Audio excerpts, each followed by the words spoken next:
What's up, everybody? We are back with another episode of Firing Order, and I am your host, Brian Scotto. Today's topic, ranking the greatest JDM tuners, and to do that, we have none other than Jon Nads Naderi and Mickey Andrade. And while the whole point of the show is for us to create a list, we know you have your own opinion on it, so please drop it below. We'll compare at the end. Enjoy the show. Each week you hear me talk about how great Heatwave sunglasses are, but today I want to talk about their co-founder Justin Hurdle and his fantastic taste in cars. Here's a quick sampling. Top of the list, he has a sick 3rd-gen LSA-powered sequentially shifted Pontiac GTA. On the flip side, he's got a 190E Cosworth Evo 1, if you know you know, plus a proper vintage NASCAR in the iconic Tide livery. What else? A rad C4 Vet, a race Miata, a GT3 RS, and another NASCAR. I can't keep track. Speaking of, he tracks all of his cars. But the pinnacle of his collection, a 92 Kenworth custom hauler / motorhome.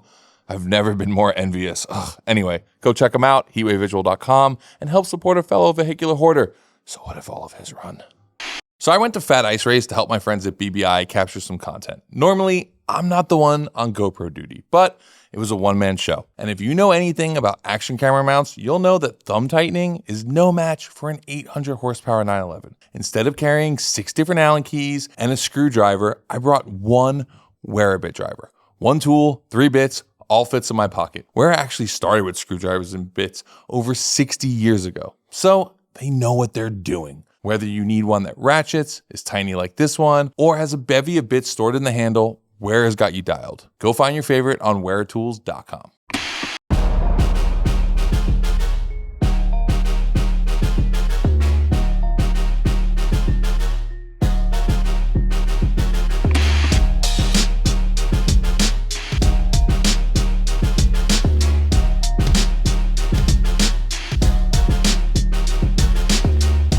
What's up, boys? I can't even begin to tell you how excited I am to have both of you on the show, only because it's going to be a good fight today. Ding, ding, ding. Let's go, baby. Yeah. Can I just say, in the interest of just a kumbaya mentality, how excited I am to be here, because I'm so proud of my boys here striking out and doing their own things. Director Scotto, Mickey's got his own thing. So I feel so good as the elder statesman to know that, I don't want to quite say the next generation, but tailing right behind me is, we're going to be fine, kids. Taking a page right out of Martin Luther King's book is you start by building up your opponent to then sweep their legs out from underneath. Nads comes in immediately. This is how you tap blows. This is the feel-good session. You're like right before you rain blows down on your opponent. I'm pretty sure we could say the same to you, sir. You've sort of branched out and... Yeah, I'm a cat with so many lives. I've been run over by a few cars. I'm glad I'm on firing order because I've been fired more times than I care to mention. You know? Wow. Okay. Well, here we go. It's crazy, though, because I'm sure both Mickey and I grew up reading things that you wrote. Yes, absolutely. I heard you mention me on Taro's podcast, so shout out to the Racer Boys and Taro Cookie. And I was someone said, "Did you hear it?" I'm like, "No," and I watched it, and thank you for that. I greatly appreciate it. You only listen to things when you find out that you were mentioned. Like, let's just be honest. Let's be honest. I wasn't going to listen, but I've watched 3 episodes of Donut, and I was in all 3 of them. Well, all right. I mean, that's fair. There's a lot of media these days. Yeah. Well, I grew up with Super Street, just like you, Brian. Yeah, so, like, it's, John was a character to me 100%. when I first knew who he was. Nads, the character. Now he's my homeboy, which is super cool. And one of the nicest guys I ever met on the NOPI tour, actually. Oh, yeah, that's right. Did you go on NOPI? Yeah, man, I drove my Civic on the NOPI tour. I dreamed of going to NOPI. Like, I can remember reading Super Street and just being like, man, I really want to go. I think at the time I was just too much of a broke kid to afford, a road trip all the way down, like, because it was Atlanta?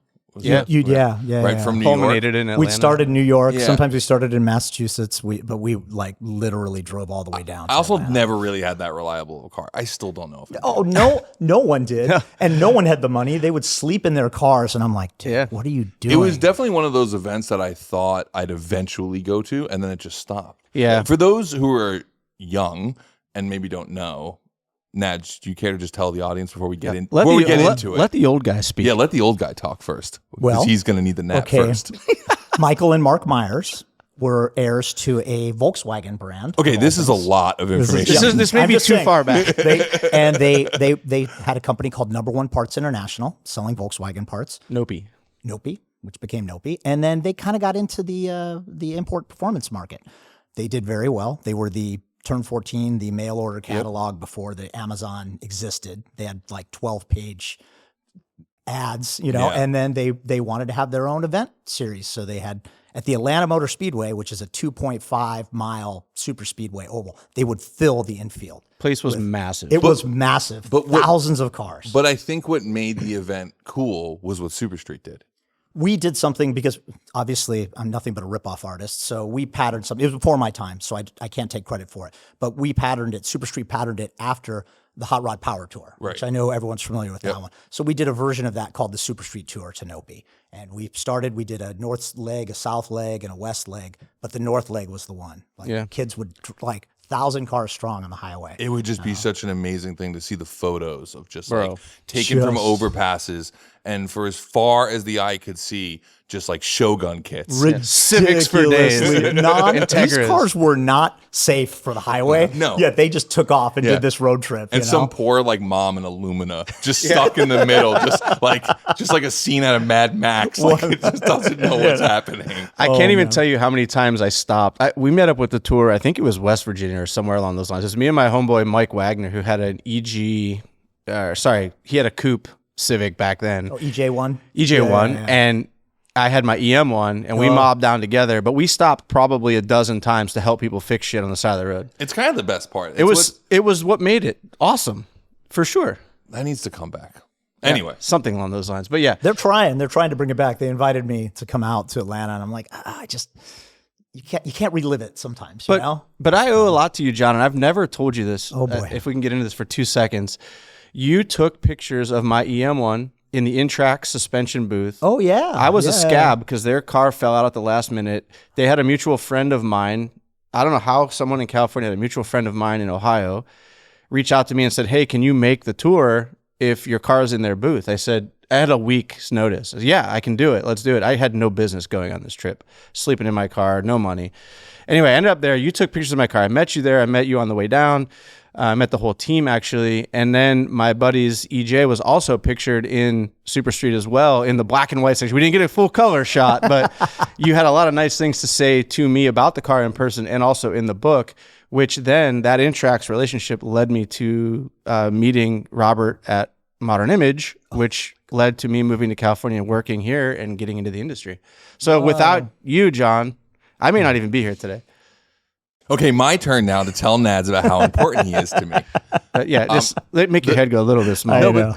So for me though, and I'm going to get into this more, but I was a Volkswagen kid, but the only real good magazine in the U.S. was Super Street. So even though I like Volkswagens, I still read every single issue of Super Street, which is weird because it didn't talk about the cars I liked. But it was one of the first magazines, along with Max Power in Europe, that had this where the characters who made the magazine felt like they were a part of it, right? You had Nads, you had Ricky, all these people, RJ, all these people. And even though RJ wasn't even part of the mag, but he seemed like he was. He did, yeah. Adopted son. But if you think about it, that was the sort of the archetype for what we then ended up building Hoonigan as. Right, which was that the people who were making the content actually started to become the personality there, and that was it was a breaking the fourth wall that a lot of magazines were not comfortable with at the time. Right, writers got a byline and they never got a mention. Right, exactly. And you guys broke that model where the people who were making the mag were part of it. Same thing with Max Power. Right, I mean Fly. Right, Andrew became historic and. He's actually going to be, he'll be brought up again today because something that Max Power did, I think, was very important in this conversation. I know exactly what you're going to say. So that's cool. I didn't do that. I didn't put that together. Without further ado, to our topic today is the top 5 JDM tuners of all time. So in all time, and right, so we're basically starting in the early 70s, right? This is kind of the beginning of all of them. I'm sure you'll fact check me. That's what you're here for today. And to modern day, but I think that there is a golden era that we all are aware of, which is mid 90s to mid 2000s that had the largest impact. Now, I'm not saying that the earlier stuff wasn't important. It all was. And then there's obviously stuff still to this day that goes. So it's all up for debate. It's top 5. And I'm going to admit something. This is not my sandbox. Right? You know enough. Which is why I brought both of you here, because you guys like really live this. I know it like on an academic level because I read about it. Like you have met a lot of the people who are behind these brands, and I've met some too, but like this is more your space. But what was so interesting to me about Japanese tuners versus, let's say, German tuners is the lore created around them. It doesn't exist in the same way. I think the closest thing you can get to is like 1950s and 60s hot rodding, Mickey Thompson's, like that kind of stuff, where you had this outlaw world met with motorsports, right? Like almost all of these brands have an illegal illicit side, the street racing, the toge, like, the Tomy Expressway, like all these things were part of their history, but so was JGTC. And for some of them, even F1 aspirations. And like that is such a unique storytelling. And all of the characters feel like something out of a movie. We're like that. The same is not true for like Opt or Ottinger from the Volkswagen world. Like there's cool stories, but it's not like there's something about it. And I don't know if it's because of the way the stories were told. I don't know if it's because a bit of the interesting like cultural differences of Japan to us and how we perceived it. But like I can't help but find a romantic level connected to the Japanese tuners that I don't see as much elsewhere. Like BMW has a fuck ton of tuners that are attached to them. I can't tell any of these amazing stories where someone went and got arrested in a foreign country that became their largest marketing element, but they also were involved in vehicles that, raced in series. So I want to set that groundwork because I think that's what makes the Japanese tuners so interesting. Is not maybe they didn't have the greatest technology, maybe they didn't push things as far as other spaces, but if you take it from a story and lore side, nothing competes except for maybe like the early hot rodding in America, which you could arguably say really kicked off why Japan started tuning cars. But we'll get into that. It's a super unique, interesting perspective. And to echo that, I never thought of it that way. Yeah, but now, neither did I. Now I can't unthink it in that fashion. And I think it has a lot to do with the Japanese society on the whole is so conservative. Yes. But bubbling under that surface is a level of perversion that nobody in the West really can get down with. I mean, maybe I can, but and I'm talking about everything. But the same can be said about Germany. You go to Germany and you're at like a it's buttoned up. It's very, but then like you're like at a beer garden with a family, and then they're like, "We want to go to brothel." You're like, "What?" Little scheiße. Really, it's like that. But I mean, even the way that they do the way they register the vehicles. Yeah. I mean, the registration process and the level of modifications that you cannot have. That if you're going to be an outlaw in Japan, you are the most outlandish outlaw ever. Yeah, and that's frowned upon there. To stick out. 100%. The Bosuzoku sort of street racer outlaw mentality. Yeah. Well, and I will admit, when I first thought of this topic, I was like, this is so good for the two of you, but not for me. It is not my expertise. Like, I know it, but I didn't live it. But I actually think where I'm going to come in here is like, there was such a large impact that these brands created that even someone who wasn't living it felt the impact. Yeah, for right. sure. So it's like I'm a little bit of the outsider, and I think that is part of like, because I think if it was just three people like you would get into a lot of nuance fight. For me, there's brands that probably mean a ton to you, but that impact never made a wave big enough to leave the pool that was JDM or sport compact culture, right? So where I definitely saw things hit that were like, everyone was talking about it, right? And that's like real impact. Yeah, I honestly think there's a lot of tuning shops in Japan that could fit the bill for this topic that unfortunately just fall by the wayside because of one, where they're located, which is in the countryside. Yeah. Maybe they weren't in the right areas or in the right racing series or whatever to make the impact that some of the others were able to do. Don't worry, the comments section will list all of them for you. Yeah, and I want to go out on a limb here and say that I'm no expert. I just know what I know, and I'm probably going to learn a lot today. If you guys aren't experts, who are? I mean, look, this is what we understand of the Japanese tuning culture from America. So this is our perception and the stories that we've heard and the workshops that we've both visited in Japan and what we've taken away. Let me also clarify. It is the top 5 most impactful brands. So this isn't like the technology was better than someone's. It's like, but you can argue that their tech had an impact. But these these 5 tuners need to have had an impact that matters. Okay, go Nads, go. You know this is a podcast. You know the people who are listening on audio can't see you waving your hand. I'm frantic. Wait, we're not on camera right now? No, but we're also on camera. Also on camera. Put your pants on, buddy. Okay, I'm just going to sit on my hands now. But I will say, point of parliamentary procedure, please. You said great in the text message, which also, can I say that I'm so proud of you? When we used to work together, I would get a text from Scotto that would say, Gymkhana tomorrow, airfield, wrecking ball. And I'm like, am I going to get hit by a wrecking ball? Am I building the wrecking ball? Am I driving the wrecking ball? Am I riding the wrecking ball? What does that mean? And that was it. I'm like, what time? And never hear from him. I just get there in the morning and sit in your car and wait. 2 years of therapy has done wonders. I know. And now Scotto's like, he gave us a list, but the list that you gave us said greatest. Wait, you knew about this before yesterday? I know.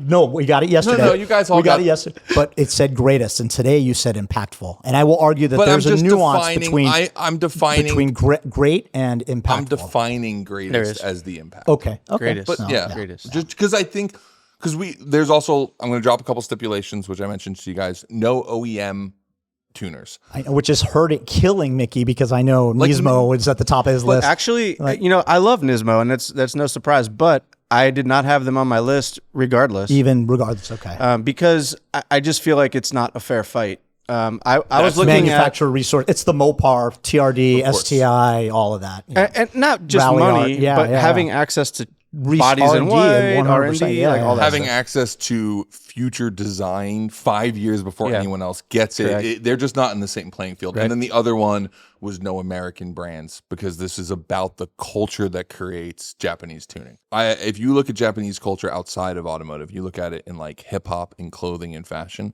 What the Japanese are fantastic at doing is taking someone else's trend, culture, thing, aesthetic, and making it better. They sharpen the blade, yeah. You look at like what they've done with, selvage jeans, with sneaker culture, with hip hop like fashion.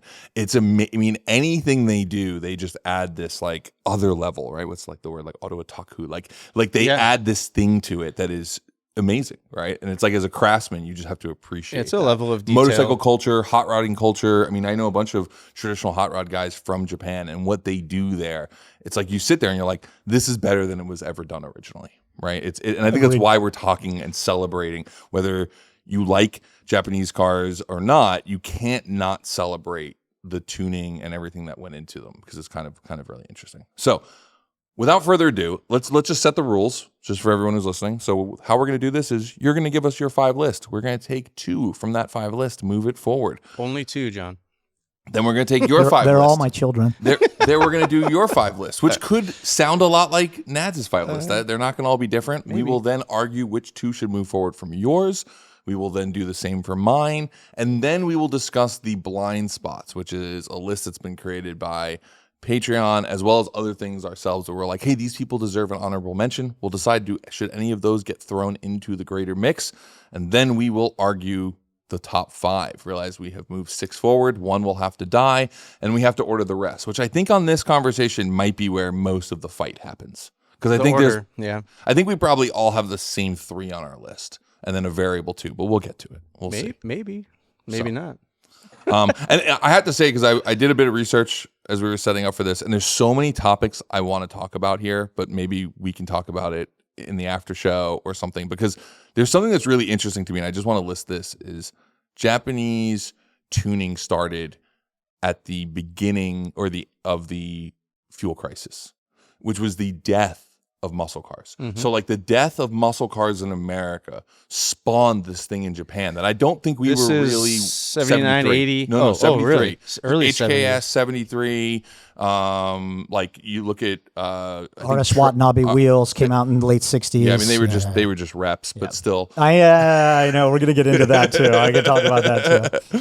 They were mini lights. They were 100% mini lights. They did it better. Everybody rips on the Koenig Rewind, which is a rep of a rep. They're all of a just rep. reps. Yeah, exactly. And then there's like Mini Light Western was the wheels. one. Like so many people rep that wheel, but Mini Light was the first one, which is British. They did it first. I could see producer Nick just grinning ear to ear over there. Anyway, in the dark. Okay, so were those made of aluminium? Aluminium. Here we go. Yeah, it was gonna happen. So I think, and then there's this second flow of brands that came in like the mid 80s, which was sort of the introduction of electronics, right? So you have brands like Spoon and who enter the, Mime, who like, Minds who enter the market because of that. And then next after that, you have like the golden era boom, right? Which is like 90s and like everything, the introduction of the GTR and like, the cars got epic. GTR, and everything got epic and real things could happen, all this. So without further ado, Nads, present your list. I'm on the clock here, right? Is that correct? Yeah. I'm trying now. Now I'm very, very nervous about this. My first one is MTech. You might know it better as Mugen. No, Unlimited. The name's Unlimited. Come on. After that is the Tuner's Tuner. And I only need to say Hyper Lemon for you to know what it is, June Auto Mechanic. God, Susumu Koyama. The guy's name was Godhands. His nickname was Godhands, the lead engineer. Okay, keep going. Keep going from there. And then I got to go with Trust. From there, Trust is like still holding it down in the U.S. Yeah. And then from there, I will go with Top Secret. Smoky Nagata. You can't go wrong with Top Secret. And then this is such a gimme, but Hasegawa, Kitagawa, Sigma. Started in a container at the base of Mount Fuji to the biggest brand on earth and arguably for tuners. And for those of you who don't know what that is, HKS. No. Okay. That's Hasegawa was one of the founders, Kitagawa the other founder. Sigma Automotive was the bank that actually financed the venture. There you have Way it. back in '73. HKS. Yeah, it's just iconic.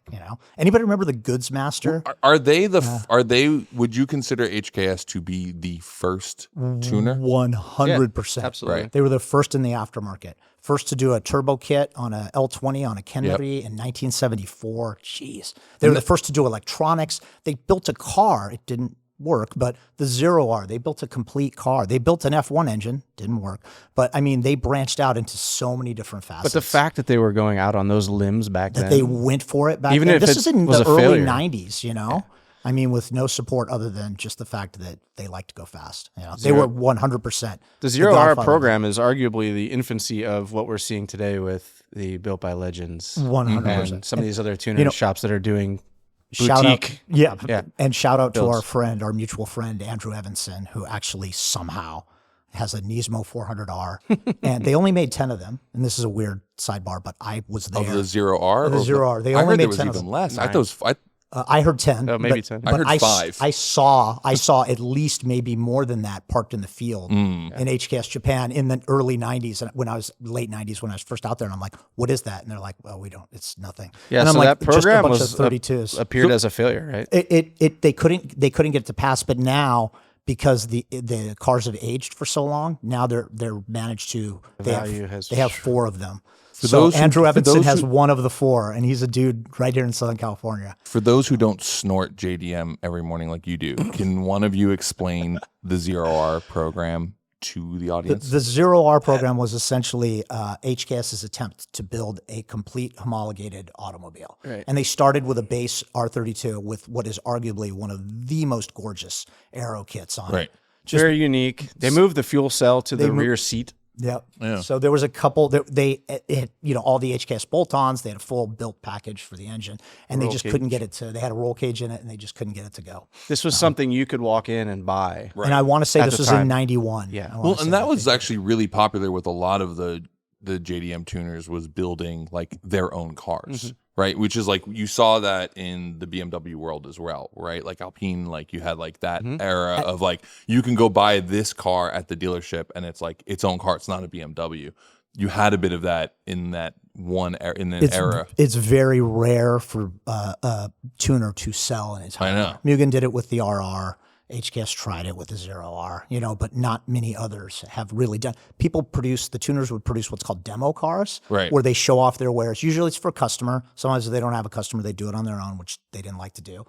And they would bring it to the Tokyo Auto Salon and unveil their wares. It's always easier when someone else is paying for it. Yep, exactly. Mickey knows about commission builds. Okay, so I mean, your list, unfortunately, I think is probably very mirrored on a lot of Mugen? Yep. June. Third one was I'm forgetting. By the way, I'm really surprised that there was one not on your list. Okay, me too. I'm going to say this. Wait. No, but let's. I'm going to say this after. So Mugen, June, Trust, Top Secret, HKS. And so for people that aren't JDM heads, Trust is also Greddy. Trust is the parent Trust is the corporation. parent And company. did you know Right. that Trust started because the owner had an affinity for Toyota racing development? So the TR is from TRD. Oh, So that's crazy. where Trust came from. And Greddy means Great Eddy, which is like a thing for a turbocharger. It's the Well, it's a big wind. it's a big An eddy wind, is a and an wind. eddy is a big maritime sort of thing. Yeah. Oh, okay. People botch that name all the time. I hear people say Greedy, Grady. Yeah, like, yeah, just- I mean, we should just make this apology now. I'm going to botch names. Like I botch okay. I botch American pronunciations of words, let alone Japanese pronunciations of words. So yeah, that's going to happen. Before we get into it, and I don't know if I want to say the one that Scotto's surprised that I did. Leave it because it may end up on someone else's list. We can talk about it when we get to the end. If I you have don't, reasons. I have reasons. well, As those much as- reasons can come out when, Yes, when it. yeah, when it okay, so appears we'll on- leave it for when blind when it Save appears those on for the someone else's argument. We'll leave list. that. We'll leave my reasons for the blind spot or the argument. So I think the thing with your list is arguably any one of them deserves to move forward. So it's really not a question of like which two move forward, because I guarantee you that some of those are repeated on some of our other There's lists. going to be overlap, I know. But maybe this gets into the big early conversation of like which ones are really the most important on your list. On my list? I mean, what you said you had already ranked them. So what was your rank? Just like I said, the big four are to me, I look at as manufacturers, but HKS also holds a special place in my heart because of the demo car work that they did and the records that they set and every single facet of the industry. So HKS would be number one, and then Top Secret would be number two. I put Trust in number three in Greddy because they filed for bankruptcy in 2008, and they somehow, all credit to Mike Chung and Kenji at Greddy, like they brought the ship back and they righted it in the United States, where HKS isn't even in the United States anymore. You know, there's a couple little distributors, but for the most part, they don't have an HKS USA anymore. They do in Arizona. Is that official? I thought that was just a distributor. Is that the new HKS USA? Okay, I kind of heard about that. So apologies to HKS USA. Yes. Well, I think one of the interesting things from my perspective is a lot of the tuners who are on your list are tuners that used other tuners' stuff to get them started. Right. That's So like, 100% or even true. work, They still or do worked to this for day, them. some of them. I mean, famously, Top Secret is called Top Secret for a reason. Yes. Right. And it's like, these are things that's like, there was more of a crossover. Maybe we I should think that you elaborate saw- on that for the audience that may not know. It's your list. You can get, and I know you love history. Yeah, Smokey, started at Toyota as an oil service tech, and then he later moved to Trust. And while he was working at Trust, he wanted to build fast cars, and Trust was like, "No, we're building parts. We're building parts to allow other tuners to build fast cars." So after hours, he would start to tune other people's cars, racing illegally. We'll just call it out. And Trust found out about it, and they said, "You cannot be doing this, but God, you're doing such great things with our parts. We'll just let you do it." And then somehow the name became Top Secret because He was an influencer before he was an influencer before influencers. influencer. It was like his side piece. Top Secret was he would work at Trust during the day, and then at night he would tune people's cars, and then he eventually branched off and started his own. But he uses HKS as much as he uses Trust these days. But yeah, you're right. He did get his start that way, working with other brands. So that's why I look at like Trust and June Auto Mechanic, and we can get into the blind spot list because I've got a bunch of them where they are both customers, they buy from people, and then they're distributors. They distribute those parts and then use them on their builds. Yeah. There's a lot of that. Yeah, 100%. I guess like, cause I thought about this when we were doing the rules of like, do you include like what feels like the big boys? But to me, I think the big boys started in like tuner style systems early on. Oh yeah. Right. Yeah. Like, Arguably. Yeah. If you think about the early days of Trust, of HKS, like they were similar in the way. It's just that they were the ones who were pioneering, and then they got big, which is like how it works, right? Like you eventually get bigger and it changes you. It's like the music industry, everything, Yeah. I may be speaking about something I was a part of, but and all of us who here were. Yeah, I don't know. It's an interesting one because I feel like HKS is the you couldn't make, if you made this list and HKS wasn't on the list, you can't take the list seriously. But it's also super easy to basically just name like the top four and add one to it and be like, yeah, okay, that's an acceptable list. And I don't think that's the list we want to walk out of here with either. So I looking at that, I don't know. I would like your opinion on his list. What are your two that move forward, that like absolutely have to move forward? I mean, for me, it's super easy, and it kills me to not include one of them because it is one of my favorite brands to this day, even though I don't really mess with Hondas anymore. But I'm picking Top Secret and June Auto Mechanic. Those were both on my list, and those are two tuners in Japan that deserve the notoriety because they don't just tinker with one platform. You can take a Skyline there, you can take a Honda there, you can take whatever there. Even Top Secret did a rotary car this year for Tokyo Auto Salon. So The Amamiya collab. something that they weren't known for. And so for me, that them being that well-rounded, servicing customer vehicles, building boutique vehicles, making their own products, to me, that's the upper echelon. So I'm definitely going to agree with you on Top Secret.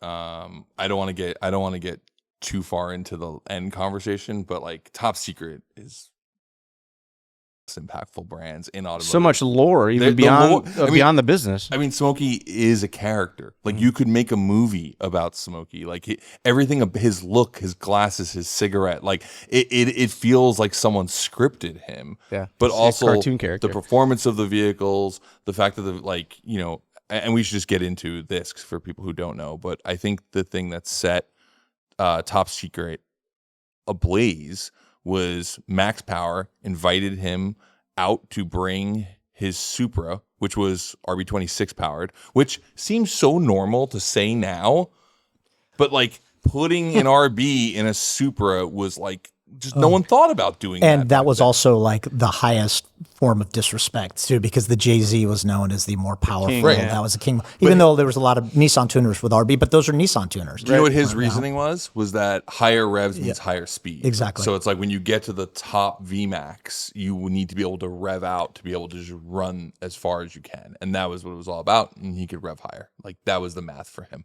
And it sounds better too, just saying. Oh, okay. This is a whole other fight. Oh, man. This is another pod. You guys right here can alone, come back. Mickey. It's a whole other pod. You guys can come back for the greatest Japanese engine debate. So game for that. And come in for that. So yeah. Okay, but I think so you have this situation. Max Power invites him out to the Max Power show. I forget what it was called. And Max Power Live. Max Power Live. They come out. So in the UK, and while they're there, he basically does burnouts everywhere he goes, which everyone thought was super cool. Because he brought along an Option video crew. Right. And they're filming a BTS of it too. So he's So Option's there, they're filming it. Max Power's there, Fly and the whole crew are there, and I forget which one, I don't know if it was Fly or who, but they said, we dare you to break 200 miles an hour on the A1. And he does, I think, 3 attempts, and on the third attempt, he hits 194 miles an hour. 197. I thought it was 194, but I we mean, can fact check it. Also, it was in kilometers, and like the conversion maybe got lost too. So, and then ends up being pulled over and arrested. Speaks not a lick, so goes to jail and sits in jail because they have to get a lawyer to come get him out. And this was the absolute coolest thing to my, I guess, teenage mind when it happened, or maybe early 20s. I forget what year it was, but it was so cool. I mean, it felt like it wasn't real. Like this tuner took a car, shipped it to a foreign country, set the fastest record for a car traveling on a British road, right? And then was arrested and banned from the country for a decade. And then rotted overnight in prison. Yeah. So it's like, this was so crazy to me. Imagine if that happened today with the social media outlets that we have. No, it would be crazy. I mean, it would also go as viral. I mean, I think it could be one of the most viral things ever. Yeah. But just think about how those worlds are not allowed to blend anymore. Imagine if back in the day, Ken Block got arrested for street drifting. Oh my God. Not a Gymkhana I think film. that adds to his mystique, right? Like if you just found out now, you're like, oh yeah, Ken used to go run illegal togeys and stuff. That is just it's just not another level. Something happened in the last 10 or 15 years where a real hard line was drawn between illegal activity and illegal activity. Yeah. And it's called cancel culture. Yeah, that too. Sadly. Okay, so I look, Top Secret definitely moves forward.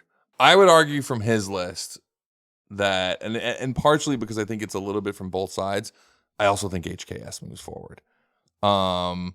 only because like if without HKS, none of the other ones would exist. Like they walked so everyone else could run, and then they also ran too.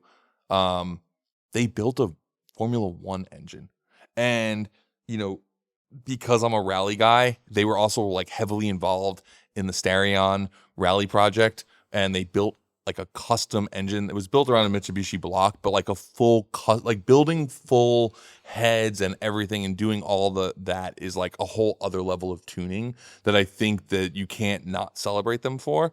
And I'm not saying that like June doesn't belong on the list, because I think the problem is they all belong on the list. But if the conversation had to stop right now from his list, I would say it's HKS and Top Secret. Like if we were only going to pick the top two, those would be the ones from your list for me. That's my vote. Okay. So what's yours on that? Because between what we've said, Top Secret already moves forward because the two of us have a vote. So I would say Top Secret in June if I had to pick only two. So you would say Top. Okay, so then you guys win because that's the vote. No. Okay. No. We literally just took HKS off the list. Early on, HKS is off the list. Sorry, boys. Don't worry. There's still time. I still have a list to say yet. That's right. So does Brian. So we have two. Okay. And two of those, obviously, those two actually topped my list. So there's so many things to talk about on the list that we didn't talk about of yours. Like we barely touched Trust. We didn't talk about Mugen, which is such an interesting story because like literally his dad was at Honda, His dad was Honda. Yeah.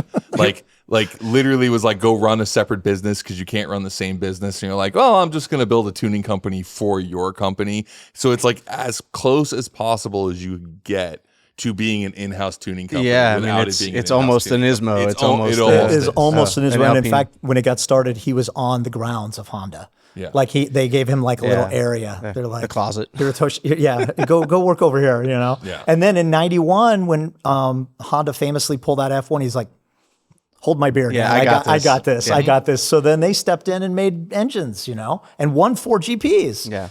Tyrrell, Lotus, It's Ligier, I want to say also. Certainly an impressive time that they spent back in the 90s. So we moved June forward, but we actually didn't talk about them at all. So I could get into June. I've been there. So make your argument to me, because like I said, my list was HKS and Top Secret. I want to start.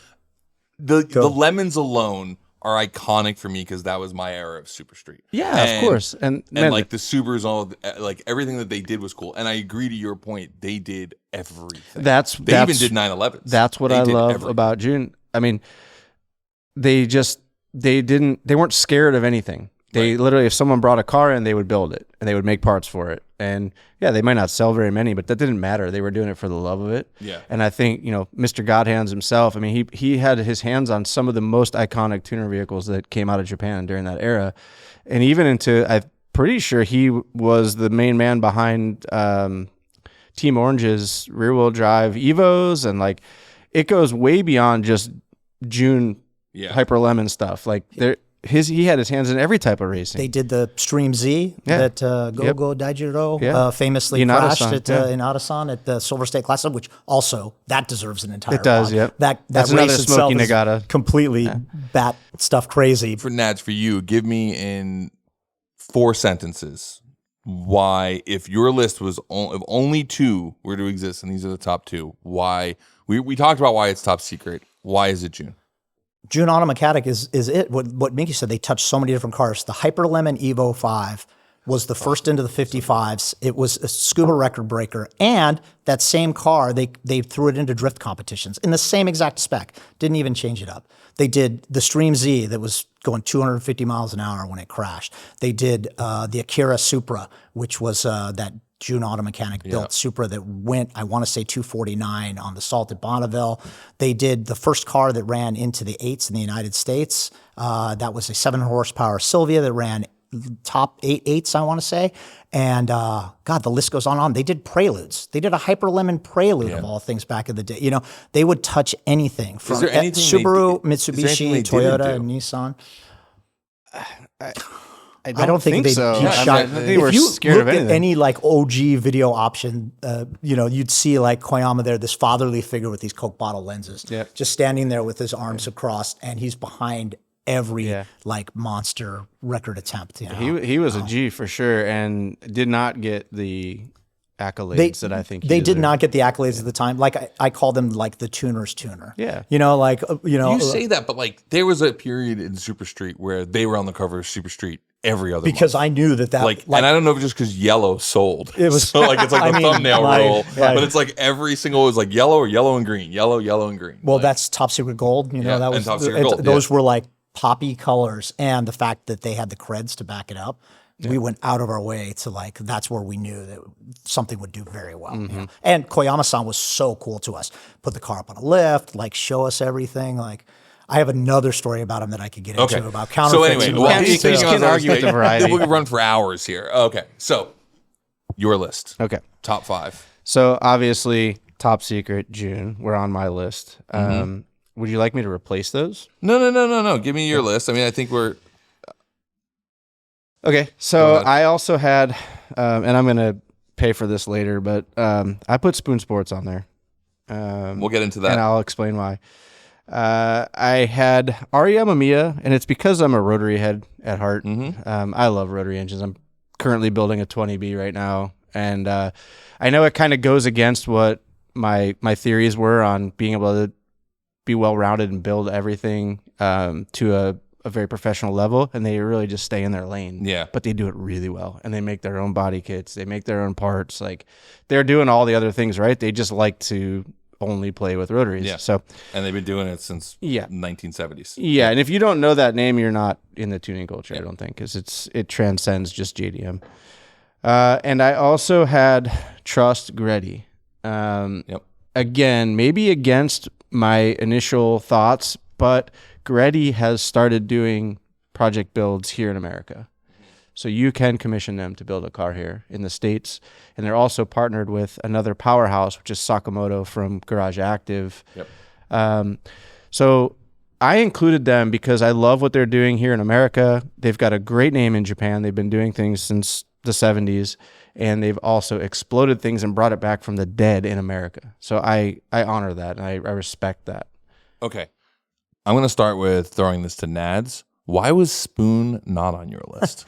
This is crazy because, can we correct use me this? if I'm wrong, am I wearing a Spoon shirt? Yes. Can we use this for the and you debate? drove, I drove a Spoon Civic here, and I'm Spoon wearing wheels. a Spoon shirt. And this, I am not even near worthy of this vehicle. Somehow, all thanks to Aaron and Ichishima-san, it's a Spoon certified vehicle, which is super. What? Yeah, I didn't know that. I got the because I literally, it's a catalog build, you know. And I'm So cool. I have one Mugen part on it. It's the license plate bolts, you know, and that's it. But to me, when I look at Spoon, and I love the brand, and I favor the brand over Mugen because the parts that they make are much more down to earth, where Mugen was like, oh, we're into full blown race engines and everything. And I'm like, Spoon was like the little Lego Bolton, you know, and what was cool about Spoon is like their suspension is based on Honda suspension. Show us. Their oil It's filters very are the OEM HAMP. plus, right? It's super OEM plus, and that's why that's what I based my build on. That's why I chose and for them. me, and that's what I love about them. But if I talk tuners and I go, you know, apples to apples, if we're putting Mugen against Spoon, which is what you have to do. Mugen made an F1 engine. Yeah. You know, Mugen made a car. That car sold out in 10 minutes. They only sold and it sold out in 10 minutes, you know, and now it goes for So like $150,000. this is kind of splitting hairs. You know? A little bit. I mean, because he is the son of Soichiro. And I will also say, low-key, Soichiro Honda is gangster AF. Like, he's a low-key degenerate. Like, if you read the book about him... Which makes him Nads' kind of Which makes guy. him, I'm like, man, I love his cars. And learning about him, you know, it's like... He existed way before cancel culture. I'm like, God, that's where I needed to be. I needed to be there. Just let my freak flag fly. Like, Man, any guy that Nads could wake up in a room with and look at him and go, "We never talk about last night," is Nads' kind of guy. So, and I love, you know, Ichishima-san. I like the way he took the fight to Mugen. You know, he's like, I'm going to do this with building my own cars. And if you look at it now today, MTech is a giant faceless corporation. Yeah. Type 1, you could walk into Type 1 and commission a build today and go in there. So, you know. That's why they made my list. I'll counter MTech that, didn't. but at the same time, when you talk about greatest, like Mugen, and also Spoon we're did saying one set of greatest- wheels, and they were a private label of another wheel of a Riga. And Mugen created like, boom, like unique styles. Unique styles over, I mean, just ridiculousness back in the day. Yeah, you but know, the spoon wheel beats all of them. that kind of it really It's a does. classic. I mean, so from an outsider, Spoon is like a really, really cool company to me because I was into Volkswagens, which was like less is more, subtle vibes. And at the time, in the late 2000s, late 90s, early 2000s, you have like the over the top look going on in the Honda scene, right? You've got the Arabuni kits and the like underglow and like the crazy colors. And then all of a sudden, Super Street and Sport Compact Car start talking about Spoon. And I'm like, oh, this is a Civic I would own. Like the wheels were sick, like just simple. And, you know, like the mirrors, like there was something about it that refined the Honda community. And I think like when we talked about this before we turned the cameras on, that there is this revisionist history that we all try to look back and remember JDM in the 90s and early 2000s as not being really gaudy and gross. Yep. But there was like, and it wasn't really JDM, it was just what people were doing with it. But like Spoon was for me like a European style OEM plus aesthetic as well as tuning that just like fit the cars. Like it really just worked for me. And I agree when you look at the greater list and you're like, but when you talk about an impact, Spoon was like the fucking backhanded slap the scene needed in 2000 whatever, whenever it was, to go, stop building ugly pieces of shit, stop building Fast and Furious cars. Like, let's build something that is mature. So like, yes, they never built an F1 engine, like at least not to my knowledge. They never did this. They never did that. They never became. They never set the records that all these other brands did. But culturally, they shifted what was happening in the Japanese car culture in the United States. I can't speak for elsewhere, but for here, it changed the sort of general sort of aesthetic and vibe into something that I actually think made the cars feel eternal. Where I think when you look back at some of what we looked at in the Super Street era, the NOPI National era, that like is kind of, it's a moment in time. It was a It's moment very in time. dated. It was like, you know, it was Pimp My Ride. It was a moment in time, just as the Shogun. But kit there's a era reason was. that's all gone and Spoon still exists. That's Yes, my point. exactly. And that's where I think a brand like Spoon has a really interesting impact because, and I realize that a lot of it was aesthetic, but like they just did something very simple. They made the cars simple. I wouldn't say it was aesthetic. That's what I loved about Spoon was that like their carbon hoods, the wings were all real actual dry carbon products. Like, they also moved us away from 17-inch wheels because everyone forgets that everyone was stuffing like a trophy or like a whatever under, like it all look, the cars looked ridiculous, and all of a sudden we're like kind of donkified everything. Yeah, it was. There was like this era where everyone was putting the biggest whatever it was, TSWs, Koenigs. I think that was a nod to the super touring world, but no one knew how to lower them. you had to customize. No, Yeah, those were like exactly. radius fendered cars that were like on fully different geometry. Like, yeah, super touring was sick, but guess what? Your team dynamics don't look good on your like lifted. If you're not tucking lug nuts with team dynamics, they didn't look good. And I think that was so for me. I think that they had this massive impact on the culture side of it. Like, maybe it didn't matter as much on the racing side as some of the other brands, but they could build something really cool, and it shifted the space. So that's my feeling on Spoon as to like why I do think that they deserve to be mentioned. I know that you could probably make a really good argument 10 times over why Mugen is more impactful, a better brand, but there was something special about when Spoon hit, when it hit. Yeah, I mean, I got to visit Spoon a couple years ago, and I learned, I mean, I'm sure you've been there, John. You know, the engine room, I got to go in there and see, the guy's name is escaping me at the moment. I feel terrible, the engine builder there, but he has a climate-controlled room that... Jomo? Yeah. Yeah. No, Jomo was the GM at the time, but he's moved on. But the engine builder that builds all the engines, and they literally have every part cataloged in these little drawers, and like he can throw a motor together, lickety split, in this climate controlled room. That's the environment's secure. It's we walked in and they literally lowered the temperature in the room because of our body heat. And then when we walked out, they put it back and made sure he didn't touch a bolt until the room stabilized. So for me, gives that's me anxiety. well, that's the level of what these guys are doing. That's why I put Spoon on my list and I didn't put Mugen on my list. I just feel like Spoon is more approachable.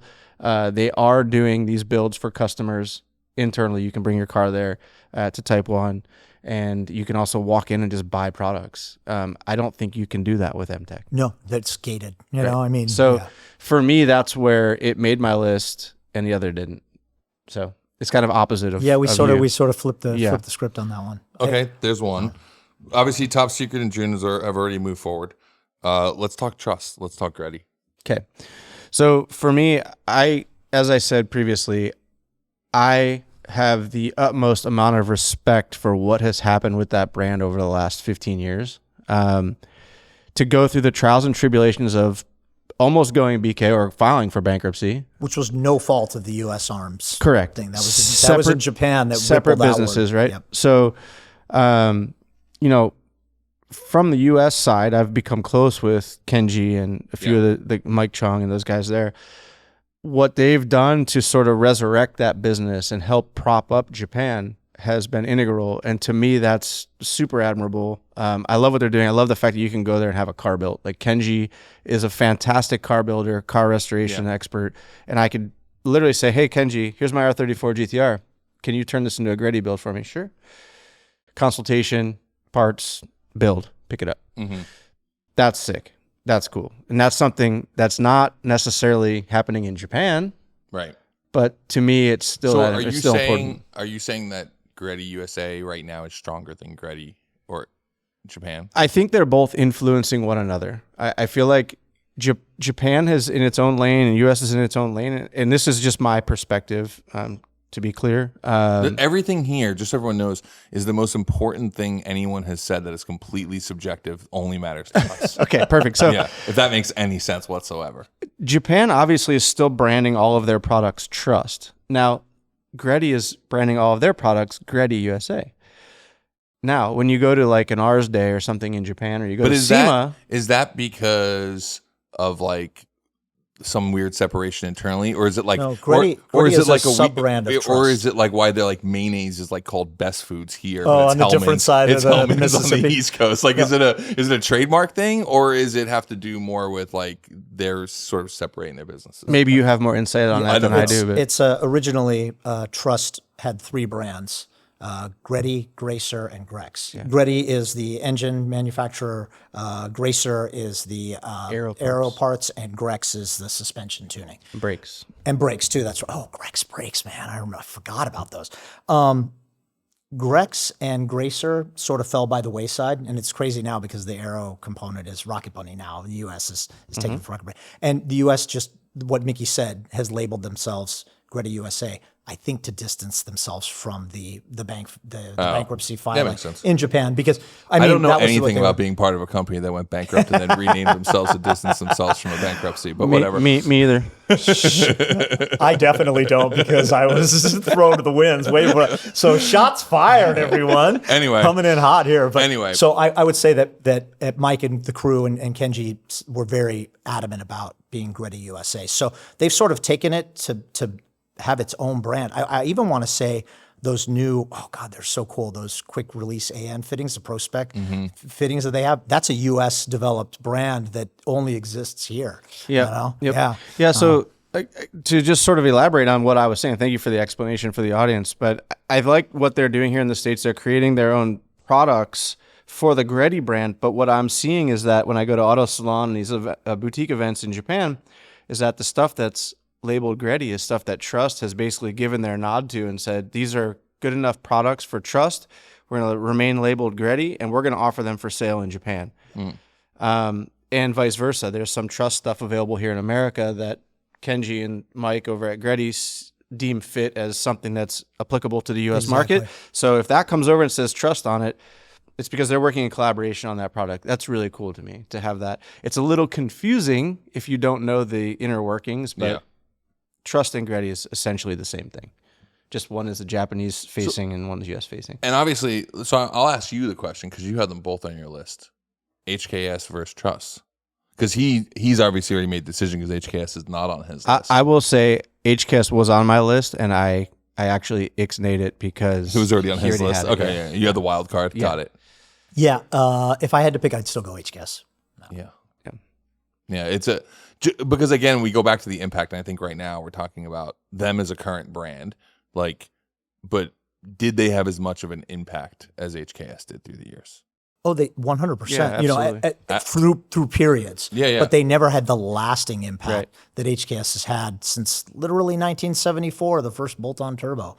You know, it's like from there they were just off to the races, so to speak. Yeah. Record-setting in every single facet. Like HKS is Google definitely the HKS Drag 180SX. Google HKS Drag Supra. Google Scuba Record Breaker 01, 02, 03. You know, they have the fastest car at Scuba to date with an asterisk because it's on slick tires instead. That's the whole thing. No disrespect to Fire Ando, but and his 49.8, I want to say. Insane. Insane. And HKS went 49.4 with knob behind the wheel of the 8.6. Yeah. Didn't HKS broke the 300 kilometer for a Japanese car first too? They right? did that too, With the yes. Supra with the Yep. 300M. Yep. Yeah. No, they're the car that they built. They did a CLK GTR for JGTC that didn't run that well, but they were one of the only tuners to do their own car. But it could be argued that Trust campaigned a Porsche 962C. Which I saw at Goodwood Festival. Oh my God, I'm so jealous. I would kill to see that car. I think they came in like 13th overall in 91. I mean, that's like bizarre to me that a Japanese tuner is going to go there. Mazda keeps hanging their hat on their win, but that was a weird year. It sure was. Yeah. And let's move to the last one on your list. Yeah, that was, I can't remember. It's been a while. Was it Ari? Yeah, Ari. So Ari Amamiya, and as I said, I chose Ari Amamiya. I don't think he's the Goliath that Smokey is, but I also appreciate his longevity in the space and also just only delving into one specific type of vehicle and engine package. So one might argue that it's easier to do that because you can be a master at one thing versus what June had to do was figure out how to make everything great. Maybe a little easier. I would counter that because but you're also dealing with the that's a whole black magic. I don't want to get into that. It is literally gilding the turd, but whatever. So like, wow. And also, that being said, I love rotaries, but I like things that bring struggle to my life. Right. I enjoy pain. Yeah. That's why I like a rotary. Oh, so you'd be a great Skyline owner because the RB is also right up there. Yeah. No, I want to build a rotary car, but one of the things, because people always ask me like, why don't I own more Japanese cars? It's really because I don't fit in them.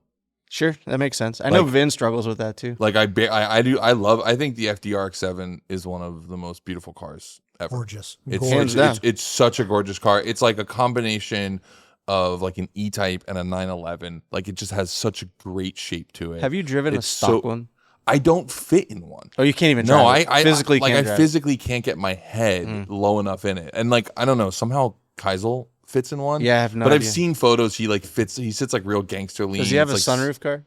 Maybe, I'm not sure. Yeah. Sunroof offers just a little bit more. Oh, really? Yeah. Usually it's the other way around. Yeah. Usually a sunroof car creates like a because of package, that's what I thought too. Yeah, because like all of my cars are tin tops, like my 911, my RS2, because I don't fit in sunroof cars. You headline deleted the 911 to even Yeah, get that much extra room out of it. Even the headliner is like too much in there. Yeah. So that's one of the reasons I know it. That doesn't mean I don't love them. Like that's why I owned an STI because I fit in it. Like I own it. I'll probably own an Evo one day because I fit in it. Yep. High roof lines. Yeah.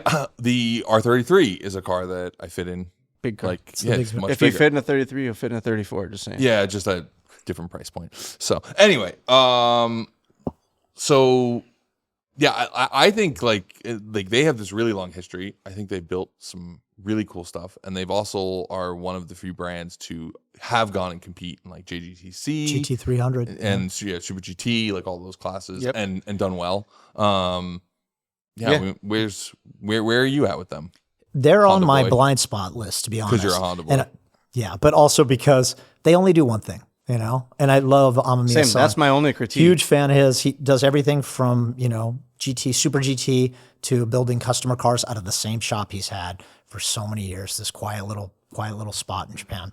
And he continues to do well. And he's not afraid to mix things up. He'll change up headlights. He'll, I mean, going Did from you the see the pop-ups 3 turbo setup on the 3 rotor this year? Oh my God, the Toyota top Slam? secret one. Yeah. God, that was so good. I love the collab. I love the color. I love everything. No, about it. I'm talking you're about the his blue other car, one. that low key car that he dropped, the blue the one. FC, Yeah. Super low key, Yeah, but I know. No one talked about that. Everybody was. I all drooled about over it for like an hour. I lived through your posts. I saw some of your stories. No one has said that. I appreciate that. No, 100%. But yeah, no, he doesn't make my list because one car, he didn't One really trick have the pony. bread. God Hands is like into everything. HKS did everything from manufacturing to I demo really cars. didn't think we were going to agree on this. Wait, you didn't think we were going to agree on what? John and I are kind of on the same page. I knew we'd have a lot of alignment. Yeah, I mean, I think this is again from the beginning. I said I think the big fight is ordering the list in the end. Okay. I think like the 5 or 6 all sort of make sense, but I think when we get into who's the top, but maybe not. Maybe this will be the least combative firing order to date, which isn't that bad because we're only on the second one, so it's okay, boys. Are we advancing? By the way, too? can I give you guys a really weird factoid that Ariamiya built a Lotus Europa with a rotary engine back in the day. That doesn't surprise me. Yeah, it doesn't surprise which was me. kind of cool. Because it has a rotary engine. I literally said that because I just wanted to pop up on screen to show this. Oh, that's cool. I mean, I want to see it, so I'll be tuning in just to check out the pop-up. Anyway, all right, so let's knock your list down. So Again, dude? no, I got your list right here. So what are Top your Secret, two? June Spoon, Ariamiya, and Trust. Correct. And we could already take 2 off. So you want to pick from the other 3? Yeah, so Is it's that just what the we're 3. doing? So we just Yeah. need to move forward Spoon, Ari, or Trust. He already decided. Oh, Spoon for sure. I'm gonna go with Spoon. I'm a Spoon car owner. Now, but, what if- I'm not being converted or moved over. It's definitely in my blind spot list. But if I had to pick between Honda tuners, you're gonna Spoon. But if I'm picking between Spoon, Amamiya, and Trust, I'm putting Spoon at the top of that list. Yeah. Okay. And I'm putting Trust as the other one because of the fact that Ariamiya doesn't do a breadth of vehicles, and Trust produces products for many vehicles and also can tune. And when you compare the two of them, like they both have had an extremely long run. So it's not like you can sit there. They're both from the 70s. So tons of racing history. yeah, it's not like you could be like, oh, well, one's only new. They haven't gotten to their stride. Yep. It's kind of the same. Yeah. I don't know how you feel, but No, I would even low-key argue, and he's going to hate me for saying this, but that Kenji Sumino is the God Hands of U.S. tuning right now. The level of quality that he puts in the Kodo EK that he just dropped, and the Garage Active work. The Garage Active cars are amazing when they come out of the factory, but when they get to the U.S. and Kenji puts his little special touch on them before, it's just such a great the collaboration. details. He's got a great eye for details, and that's one of the 100%. things I really respect about Kenji. And he's a Honda guy too. He's a low-key Honda guy too. What is it? What we was his all, old? we all started somewhere. So yeah, I'm the only one who's still sticking with it. I'm like, All right. I'm that guy wearing the old, I'm wearing the old Misfits shirt to the show. Like, Shout out to used Joey, be by the way. better. Oh yeah. All right, so here we are. From Nads, moving forward, we have Top Secret and June. Mickey, we have Spoon and Trust. That's our 4 from you guys. 4, yes. We're going to take a quick little break and come back with my list. It's the snack intermission brought to you by Vyper Industrial. All right, guys, it's snack time. And I thought it would be too on the nose to get JDM snacks. But instead, since we were discussing sort of golden era JDM, good time. I figured I would get a little nostalgic and golden Oh my god! with some Twinkies. All right, let's. kinda I don't even remember you guys what have they the one. taste You guys like. have the one that's not crushed. Wait, how old are these? I don't know. I found Are they them. fresh? They were at the store for sale. It's not like I got them on eBay. They're not new old stock. Do they have these in other countries? Illegal. No, Illegal. I'm sure. The chemicals that make this do what it does. Oh, bro, you don't even want to know. I would what say, are the- what do what's you the got on sell by there? date or the What ingredients? are the ingredients? Just read the ingredients. Well, first of all, that's the most alarming thing is there is no sell-by date on this. Of course not. it is new old stock. Best by May of 2030. I'm just kidding. My favorite part is that these are bite size. Blur that, please. Wow. That was very provocative. Do you even taste it when it just hits the back I'll of your tonsils mukbang. like that? My God. With no gag reflex, I see. See, it's weird. I didn't know if you were going to be the kind of guy who was going to eat the whole thing, or if you just were going to tongue the cream Okay. out. Wow. I have to admit, when I bought these, I bought a ding dong and ate the ding dong. Damn, you held out on us? Wow. See, I would have went straight for the ding dong. Yeah. This April 3rd is 4-3 Day. That's right, the official and actually National Ken Block Day. And we are going to be celebrating the man with a 4-hour and 30-minute live stream with a ton of people attending. It'll be on Blockhouse Racing on YouTube. Check it out. We'll be raising money for the foundation. It's going to be a great time. Set a reminder, mark your calendars, do whatever you need to remember it. We'll see you there. All right, I wish I could say that my list is so wildly different than your guys' list. But first, I don't think my depth of knowledge is as deep as you guys. But I also think that this makes sense that maybe this is the right list. But I will start off with, first off my list is like one of the most important tuners out of Japan, which is Cox Motorsports. Volkswagen Audi tuner? No? Anyway, just kidding. I knew you would come. Kidding. I knew you would come with something like that. Moving forward. They did make some really cool stuff though. Are they actually in Japan? Yeah. Oh, wow. Cox. Never. Yeah. I was going to say. So I you're actually making was this up? I was like about to bid on a Cox car from Japan. Like they actually built like Cox kit race cars. So like they'd build like the full race car and you could buy that. So like it was a Mark left-hand drive, right-hand drive? They did right-hand drive. And I think they also did some left-hand drive cars, but they have like because I've seen the left-hand drive car as well. Because in rally, you had to drive left-hand drive for a lot of series, so they would build left-hand drive cars even in right-hand drive spaces. That makes sense. Okay. Top secret. We knew that was there. HKS. Obviously another repeat. Spoon, another repeat. Ari, another repeat. But this one, which no one has mentioned at all, Tommy Kara. I don't know where you guys sit with that. Neither of you even made a look. Well, I'd love to hear your guys' opinion on that. I didn't choose Tommy Kara because it was a niche, and it's also they work with Nissan. They are. Yeah. Oh, so Yeah. so did I void myself on my own rules? Yeah. Yes. But But according wait, to the how rules. do they work with Nissan if they also build Subarus? This is such a Scotto move, by the way. I know. What? That To you break said my it- own so- rules? Yeah, you Yeah. broke Like your own rule. breaking dude. them. Rules are built to be broken. I mean, maybe there's someone out there. But how did they build Subarus and Suzukis if they were a Nissan? Is it that later in life they became connected to Nissan? Maybe I'm naive and just don't know the whole story, but Well, so they started by building Mercedes-Benzes. Like that was their first thing. And then they got into Nissans. They built a bunch of really cool Subarus. But most of their stuff was sold as like full cars. It was a full car. Yeah. And by the way, my reason for them on the list, and I'll make this argument because I think that because they are the only one to actually build a bespoke car, which was the ZZ, which was made famous by Gran Turismo. And I will admit that part of my decision here is because Gran Turismo came at a very inspirational moment in my life. probably all of our lives. And so many of the cars from that game became cool to me. Like, let's be honest, Mitsubishi 3000 GT is really not that cool of a car. But fuck, it was really, really cool in Gran Turismo. Like the Stage 3 kit got you like 900 horsepower, like pretty badass, right? GTO, another good example. But for me, I just think that it was cool that they built basically the Japanese Exige, which, fun fact, released months before Lotus released the Exige. So like they built like a real, and if you listen to last episode, Firing Order, I would argue that while the Evo won, I think the Lotus Exige is probably the best driver's car. I think it beats the Evo, but I got, it was a vote. But I think that, and I've never driven a ZZ, I have no idea, but I've read a lot of reviews on it. To me, that seemed like a really cool thing. Now, is it as impactful as all the other brands? No, but I kind of threw it on the list because I wanted something that was different from the rest They of have you guys. done some cool stuff. I mean, maybe I'm a little naive to the brand. I know a lot of what you just said, but I don't know the relation to the OEs. And so Right. that was where it kind of like was lost on me.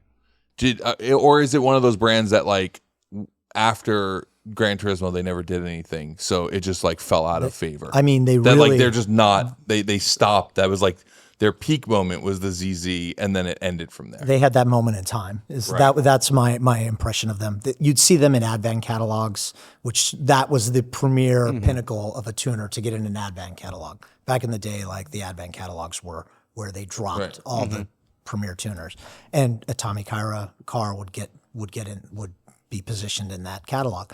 But I would also argue that, the ZZ, it's kind of a never meet your heroes sort of thing. It's just one of those. It is powered by God's motor, though. It does have the SR20. It is. So I say, they do have this like fervent, like underground following, but I'd regard Tommy Kyra as more of an outlier. Did it really? Yeah, it was SR20 powered. SR20. They did a lot of stuff with Nissan. I didn't know that. Yeah. Crazy. Rear-wheel drive. Yeah, it was like an Exige. Yeah, mid-engine rear-wheel drive. Yeah. Man. Really wild, I feel like a looking fish out of water at the moment. I don't even recall that from Gran Turismo. But it's definitely an outlier. So it's not on the moving forward list. We could just push that right off right there. Again, I'm going to push that off. Again, I like that you brought it to the table. Yeah, I do too. I brought it to the table knowing that it was table fodder. So okay, HKS. All right, so Top Secret's already moved forward. Spoon has already moved forward. So really, this now becomes a conversation between HKS and RE are the only two to move forward because there's no other options. But I will create. That's not even a fair fight. But I will create a new thing because, as I said from the beginning, like you guys are more the experts here. Is there something from someone's previous list that maybe should get swapped out? Did June Auto Mechanic make it? Yeah. So if we were to move forward with literally the only two options on my list that weren't already used, because we all were around the same thing, would be where we would be sitting right now is we would have Top Secret, June, Spoon, Trust, and HKS. HKS and RE. Or Amamiya. That's the last. Yeah. Which that would be our list moving into the final round that we then have to rank. Right. Now, and this is really our blind spot because we could bring up blind spots of things that were already there, right? So let's lock that in as our top 6. Okay. Right? So we'll lock that in as our top 6 and we'll move into blind spots. But I also think we should bring up some things that maybe were already said on Nads' first list and maybe your list that maybe need a swap out. Well, this is the swap out moment. So here are some blind spots. This was said, but we never talked about it. Blitz, Yashio Factory, Jay's Racing, Mines. Actually, it's kind of crazy. No one said Mines. I'm curious as to your guys' reasons why it doesn't end up on the list because it definitely ends up on other people's lists. It's on my honorable mentions. Same. Honorable mention list. And I can explain why later. Powerhouse Muse. Yep. Feed. Oh yeah. Fujita Engineering. I don't know if I'm pronouncing this correct. Is it Esprit or Esprit? Esprit. NSX tuner. Yeah. Garage R. So those were ones that the Patreon said were things these were things we didn't already mention. So I have a few that aren't on that list that I'm shocked that the Patreon and then didn't Mugen, I think, still deserves a conversation. Because we're about to say, we're about to make this list. We're about to say Spoon sits over Mugen. I want to make sure we're all comfortable with that. I mean, it all comes down to criteria. I want to hear. So let me get your honorable mentions as well. My honorable mentions would be Signal Auto. Oh yeah. No one's even said Signal Auto. Yeah, totally. Signal Auto had tremendous impact. It could be. It could especially Golden Era. And then if we're saying Blitz, we might as well include Apex. Apex integration. Was on my list too. By the way, Apex integration was their U.S. building was based in Glendale, New York, and Queens. Way back in the day. And I could go there. I would ride there on my bicycle. I did not know that. Because for us, we had so little tuners in the area. So we had Eastern Autosport, which was just like a shop, but Apex was actually there. When I was a kid, I thought it was Apexi. Because that's what I did too. I didn't realize that the I, you didn't pronounce the I, so I'd be I'd go hang out at Apexi and literally hanging out with the guys at the shop. And I brought my Volkswagen Golf there when I first got it and asked them if they could do a turbo kit. And they were like, yeah, we'll do it for you. We'll price it out and figure it out. Not realizing how ridiculous that was at the time to go to actually for it. So cool by today's standards. Yeah, but they were next to a pet food store. Oh my God. It was Apex integration, and then next to it was a pet food store, and that's how I found it. Was I went with my mom to go get food for our dog, and I was like, "Wait, what's this?" Yeah. So anyway, Apex, that's a good one. Signal, who else? I would argue Ray's Engineering. It's talking about make your own products. They make products, and they were literally on every single vehicle back in the day. I just all think the way up to the I just think that wheels sports. is a completely other conversation. It is. 100%. Yeah, I didn't put that in because it just doesn't fit under tuning. But Like, yeah, we're gonna have a whole other one about wheels. We've actually talked about this, and we could take a real quick tangent on this. We talked about doing the greatest wheels, and I realized the list would be so long. I think you have to break it into groups. So I think first you have to do like greatest Luxury Japanese style wheel, greatest Japanese performance wheel, greatest Euro style wheel. Can of worms. And then you have to do all of these. And then in the end, once all those lists are formed, you then have to battle all of the lists because it's just too much. It's just too much. Like this already feels like there was a lot here, but we all still end up in the same place. This is also the part where I do my shameless self-promotion, that something that I've been working on for probably close to a decade is I'm doing a project on a love letter to Golden Era wheels. Oh, yeah. Golden Era JDM wheels, and going all the way back to the 60s, all the way through to like the 2010s. Yeah. That's awesome. Is it going to be a book? You're going to be in it. Yeah. It's a multimedia sort of thing, but yeah, book is one of the components. But yeah. Hey, man. I love it. YouTube is oversaturated. I agree. I'm thinking about going to a Substack now instead of a tangibles where it's at. Man. Yeah, long form and coffee table book. Where it's at. But I will also add Velside. No. Where do you feel like they fall? Because like Bowside, This Bomax, is a tough like one. Bomax, like where did these Bomax brands? makes kits. Doluk makes kits. Velside, Yokomaku-san is a tuning house. Yeah. He made, oh God, just terrible, horrible. I'm just going to say it. The Fortune FD and Fortune Supra kits just made those cars look worse. Even back in the day, I felt that way. But he also, the Fortune Supra, legendary car on the Andrew V wheels, and ran 9s. You know, it was like a proper drag car. You know, he was in the RH9 club before there was an RH9 club, following June Auto Mechanic, of all things, were the first to do 9-second car in Japan. Yeah, I mean, honestly, that's probably the one that kind of got left off that probably should have had more consideration. I would put Velside in there, and then I would also include Top Fuel.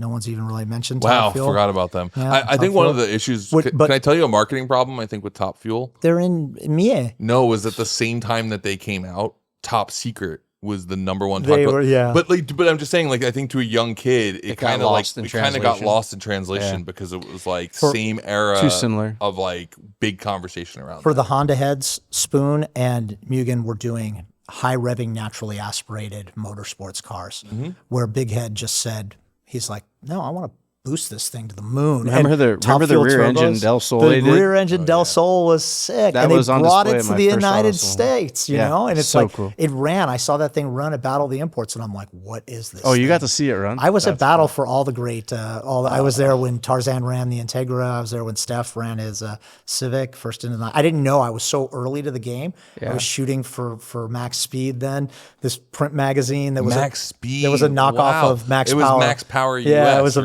and then they gave us the Max Power name.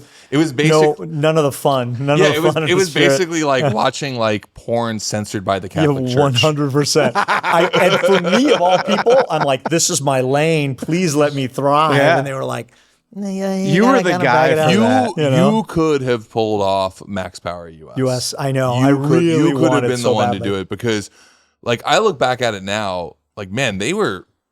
Like, you remember, I don't even know if we can say on the podcast without. Remember, like, Pink or Brown? Oh, 100%. I forgot about that. Yo, I have a bracelet that's a Max Power bracelet where half of it's pink and the other half is brown. Way. It's like these dudes, you have to put a picture. They would rate events. They would rate events on how hot the girls were, how many cops showed up, and how many burnouts there were. Yeah. Like, they would. I mean, it was such a different time. Where were we? Why we were on Velside. Velside, yeah. Yeah, Yokomaku-san and Top Fuel. I would also add Top Fuel, but what I would also add as an outlier is, which thanks to Mickey introduced me to this brand, is Tracchioto 6666 Customs. Because when you talked about, how did you put it? You know, HKS walked, so, you know, Top Secret could run. It's the same thing, you know. And you know brands like 326 Power and stuff like that get a mention too. They're the new guys in the space. They are the new guys, stuff. but we're talking about the most impactful. Right. Yeah. You know, the new guys, I think it's tough to like, but if you look at like Rocket Bunny, we'll just say, you know, that's what the brand, Mura's brand morphed into, right? That company gave birth to, you know, Kato-san at Liberty Walk and you know, RWB and all of it. You know, he paved the way. He paved the way for those over-fender brands. Yeah. And for what you say about, but now he's coming back around. He's building mini trucks and he's building twin engined, like, monocoque type things, so The Pocket Bunny. the pocket bunny, chef's kiss, it's like, and again, when you always say something disrespectful right after you say with all due respect, but with all due respect to like Scotto-san and everything, doing really wild Liberty Walk F40s, Yeah. say what you will about it. Those are making impact, Yeah. but not quite the same as like the full builds that Mura-san is doing, and like going after the, it's like K the World is like Rocket Bunny of the World. It's like kind of gotten out of hand, and some arguably. And we can have a whole we have a whole other conversation, though. But we can also have not- a whole other conversation of the impact of RWB. Yeah, like exactly. RWBs. I know you have the first car. I mean, I did it. Yeah, literally, it's sitting outside because you guys are here. But it is.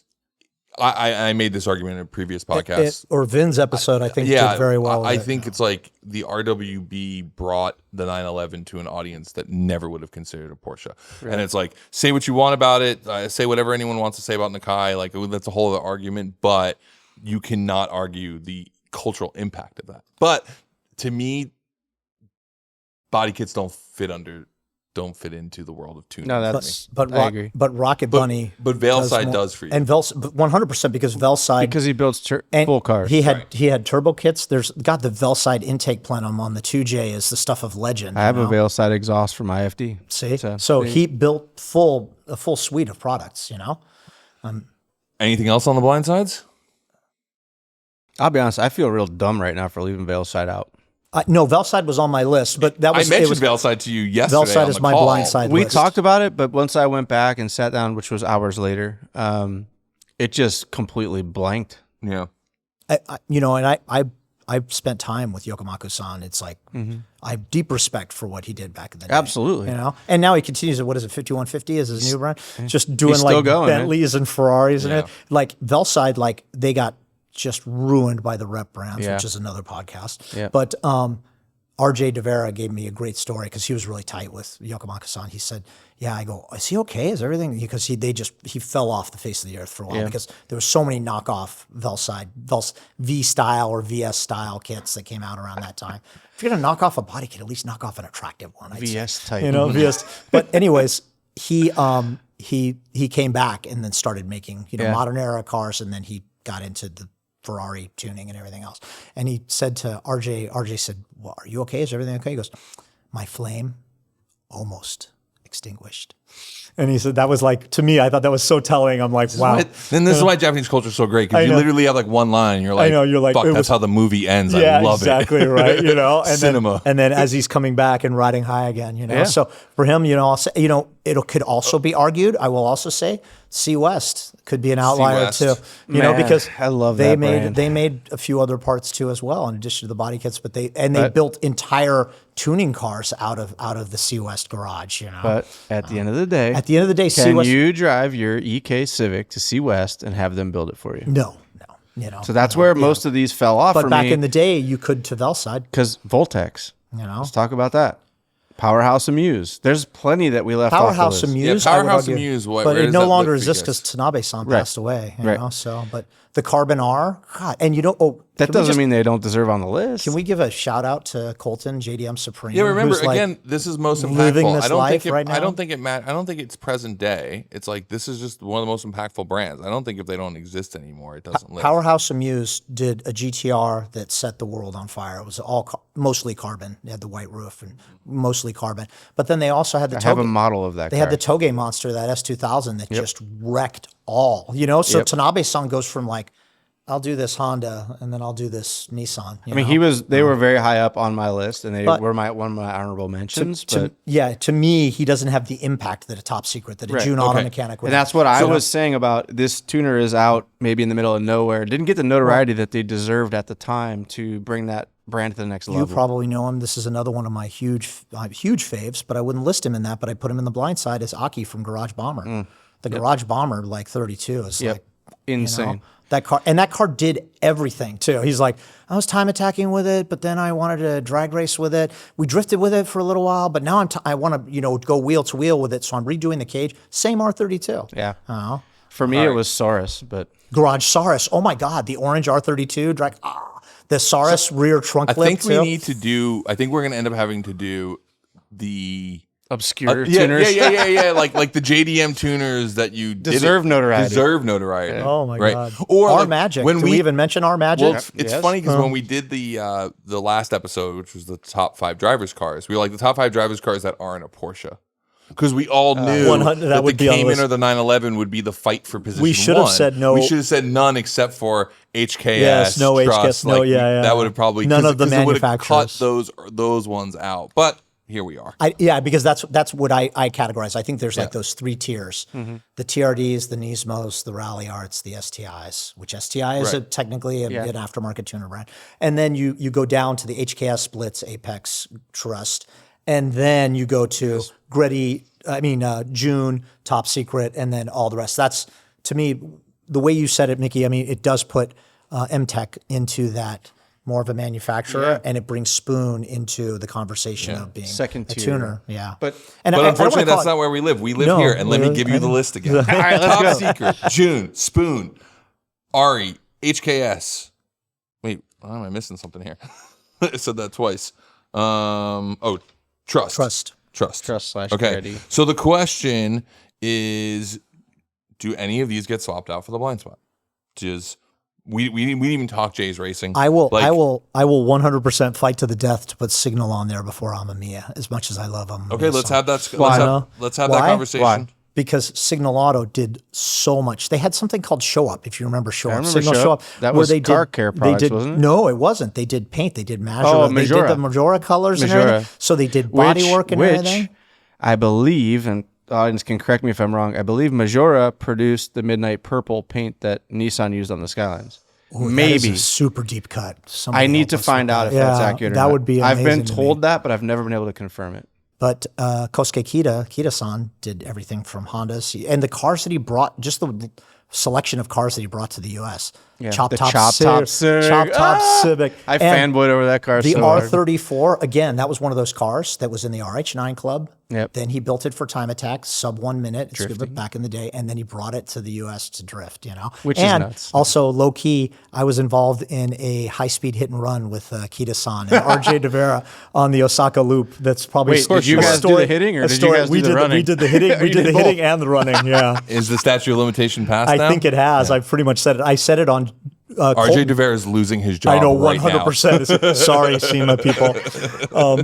We Super Street flew He wasn't in. driving, right? No, Kita-san was driving. He had the car. We threw all our bags into the trunk. They had a van. Yumi Mano, which is, I love her to death. She was his number one. She said, we could put your bags in. He goes, no, put the bags in the trunk. So we threw all our luggage in the trunk. It was Kosuke driving, me riding shotgun, RJ, and a guy named Rakesh Patel from Super Street. I realize trying to keep Nads. Nads, okay, hold on. We'll get to is must be like my own like medicine. Like this is Because what it's this like is just dealing with dealing with me. you. Like this is what life dealing with Scotto must feel like. Because I'm just like, where are we even Well, going hold with on. this? I'm just because trying we to threw all our bags in the back, American Land the bags. plane, Where, Nads. so he's bombing through the Ariamamiya Osaka or Signal. Signal Auto because of this reason. Where do you feel? Where do you sit here on this? I'm gonna go Signal 2, and Don't fold just because this No, old no, no. man's telling I feel silly that I didn't have them on my list because This is what the blind spot's there's about. a This is breadth. what's There's a about. breadth of products that they made. And this is where we keep going with They Amamiya, you is could that- have a car built by them. right. They were a tuning house. They were integral in U.S. drifting 100%. in the infancy, which is cool. Which Chunky buy, man. Chunky yeah, buy. was one of the drivers. Come on. So I'm going to replace Ari Amamiya with Signal Auto as well, and those are the reasons. But I feel dumb for not thinking I'll be of the that first to admit- yesterday. they're on my blind spot list. They were not on mine. I completely blanked on that one. All right, so that's a blind spot swap out. Yeah. We're making firing order history on episode 2, first time for a swap Okay, out. look at that. And it's off of my list, but I'm not going to fight it because I completely forgot about Signal Auto So did I. until you said it. And I was like, oh, yeah. That hurts me as the person who was like, I really pushed Yeah, to you promote. championed Yeah, that because brand. they were just good friends. I think of a ours, lot of and they people have did some forgotten crazy about them. stuff. Because I did a bit of... They've fallen off. They've disappeared. They've disappeared. And But that's they're- okay. That's yeah. okay for this Yeah. list because it's I know, but I all-time. guess I'm just they're a trying moment in to. Keep it current. No, I'm just trying to rationalize why I forgot about it. Is Yeah, all. I have nothing to prove here. I'm amazed I remember half of these brands. Okay. All right, so new list, Top Secret, June, Spoon, HKS, signal, trust. And we have to get This it is our down to top six. We have to get down to Yeah, 5. we have to get down to 5. I- All right, so hold on. I just added them. Yep. Yeah, that's fine. But here we go. All right. We're going to take another quick break. We're going to come back and we're going to finalize this. We're going to try to limit the additional stories to like 17-ish. 7 hours later. Pardon this story time interruption brought to you by my good friends at FCP Euro. I mentioned this in past episodes. I bought a Vanagon, and it is quickly becoming my new daily driver. It's replacing both the Audi RS2 and my Rabbit. I don't know what it is. Maybe I'm having like a midlife crisis. I'm not sure if that's the direction it goes, but I really love this thing. It's not fast, but it's kind of just cool. It's quirky. It's a bit of a rolling office, which I just love. But the other day I got caught in a gale force windstorm. It was pretty serious. And look, I have driven in some really, really sketchy situations, but this one was up there. I was doing 70 miles an hour with a 70 mile an hour crosswind. And let's just say it exposed some weaknesses in the suspension area. The next day, I threw the jack underneath because I had to see what all of the wobbling was about. It wasn't what was wrong. It was what is not wrong. Every bushing seemed just beat to hell. The wheel bearings were slightly out of compliance, meaning they shook a little bit. I figured, all right, it's time to fix it. I headed over to fcpeuro.com, opened up the cart, and just started filling it. And like pulling a thread on a sweater, you know how it is, began with bushings and then bearings. And then while you're in there, I added brakes. Continue to fill up the cart. We all know what's next. We know, because I ruin everything I own. I'm going to slam the thing on wheels, and then I'll probably never daily it again. If you too have a foreign car that you're trying to keep on the road, head on over to fcpeuro.com. They will be your best friend supporting your very, very bad decisions. All right, boys, it is the time we have all been waiting for now, which is to actually list the list, to rank the list. I think this may be the hardest part. I have 15 more blind spot cars I'd like. Yeah. Just stop. Let's hear it. Stop. I went, yeah. Before the show started, I said I thought that Nads was here to actually audition to just take the show over. And then I realized that he needs to run the 24-hour live stream version of this show, where it just starts and like maybe at some point it gets to the end. I have met my match when it comes to tangents, distractions, sidebars, blind spots. I love it. I'm here for it, John. Oh, it's been great. Thank you. It's been great. Okay, boys. So the first thing we do is we kill something. There's a top 5. What is falling off the list? Is it Signal Auto? Did we just fight so hard to get Signal on the list to then immediately lose it? This blows my mind that, like, I'm going to rip them off right now. Top Fuel, Velside, Mia, and I'm calling Signal Auto or not making the list. That's how like hard it is to be a top 5. Like, you know, there's a golden era, and all these brands were like killing it. You know, and to me that's craziness. And that Mugen isn't even in the discussion. No, they're not even on the table. Yeah, exactly. Which this is like crazy. another one too. We bounced through it pretty quickly on the blind side, but why is mine's not on the list for you guys? I could, you know, is it because the cars were just so like blah looking or stock looking, like they just didn't stand out? Because like they built cool cars. But Nikura-san famously brought his car to one of my first Time Attack. I brought Time Attack to the United States, which I'm very proud of.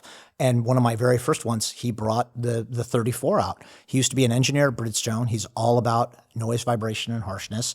And he's all about ride quality and the completeness of a car. So his cars never look that wild. You know, they have full interior, AC, everything that, which I kind of like. They almost made my list. Like they were right because there. of that reason. They're the you know, to coin Mickey's, you know, title, they were sort of the violent gentleman's car. You know, to me it was like that sort of like ripped individual in a 3-piece suit. You know, in a Savile Row which suit, is a Volkswagen Audi Euro guy. 100%. They would be dream, the top 100%, of the list, right? 100%, Which again yeah. was my argument for Spoon. So, was but the same thing. at the same time, you know, Nikura-san is just known for doing like these subtle GTRs. He just continues to like not really evolve, not really get out of his lane. It's a little bit different than Amamiya-san because like when you look at Ari Amamiya, he's done so many, like the 3-rotor FC that I didn't even remember that just dropped this year, all the way down to like the Porsche front ends and the collab with Top Secret and a 4A and a GT300. JGTC. That GT300 car is just ridiculous. Which I've driven, by the way. Have you driven that car? Yeah. I'll send you the photo to pop up on the screen. Oh my God. I got to drive that car in New Zealand. It was a hero moment, and I'm glad I met that hero. God. Yeah. See, like, so that's why Nikura, that's why Mines doesn't quite make my list. It's almost too safe. And it's not to say he doesn't do great. He doesn't have that Safe outlaw. is not impactful. He doesn't have the outlaw Unfortunately. spirit that Yeah. Mad K or Right. or Smokey or Amamiya-san has. You know. Right. Well, maybe he does and he never got caught. Yeah. He's a super chill dude. I've Their spent a bunch of time with him. R35 builds are insane too. I had lunch with him, and my photographer famously did not eat Japanese food, and they had to go to another restaurant and get him a special steak at his place. You know, so Wes Allison. No way. Oh, Yeah, really? That's yeah. funny. He was like, he carried power bars around I his can see luggage, that from Wes. and he'd be looking for a Japanese McDonald's, and I'm like, you're killing me. This is some of the greatest food we've ever had. That sounds very West. I visited Mines and I took a photo on my way away from there. Such there a was a place up beautiful the street area. called Hot Wind. Was the name of the restaurant, and I was like, that didn't translate well. All right. So I would say, you know, like we literally bounced Amamiya for Signal, and now we'll bounce Signal. because we all knew that Amamiya was going to get bounced too. I think so, just because of the niche of it all. To me, They're both getting bounced at the same time here. They're Yeah. spiritually Yeah. now connected in this conversation, and they're both getting 86th. Yes. Yep. Yes, we're gonna have to. Sad but true. Yes, exactly. Okay. That's it. So the best way to do this is not to go to the top. What would be you always got to finish on the top. You can't hit the top. I think the question now would be is what else would you have to bounce? Like if it wasn't Signal. What are we saying? We're making a top 3? No. I think we should work our way. I think we should work our way like bottom up. 5, 4, 3, 2, 1. Okay, what's number 5? What's the number 5? lowest? Like if Signal was to compete with anything, I would say Spoon. I would agree. Which then I hate to say because I'm driving my dream car right now. yeah, and I think it's really like But it was on my also, list. Spoon stays in their lane. They don't reach outside the Honda mark, right? So S2000, Civic, NSX, Yep. OEM plus. OEM Americans, plus. you know.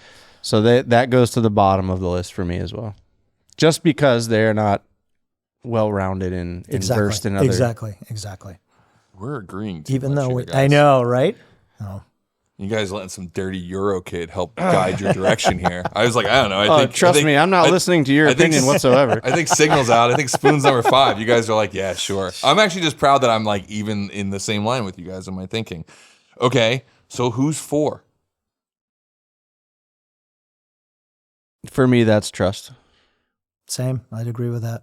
I would 100%. I don't really disagree. Yeah, I would 100%. The reason is they just didn't have the impact that the others have had. Yeah. To me, it would have been who would it be if it wasn't Trust?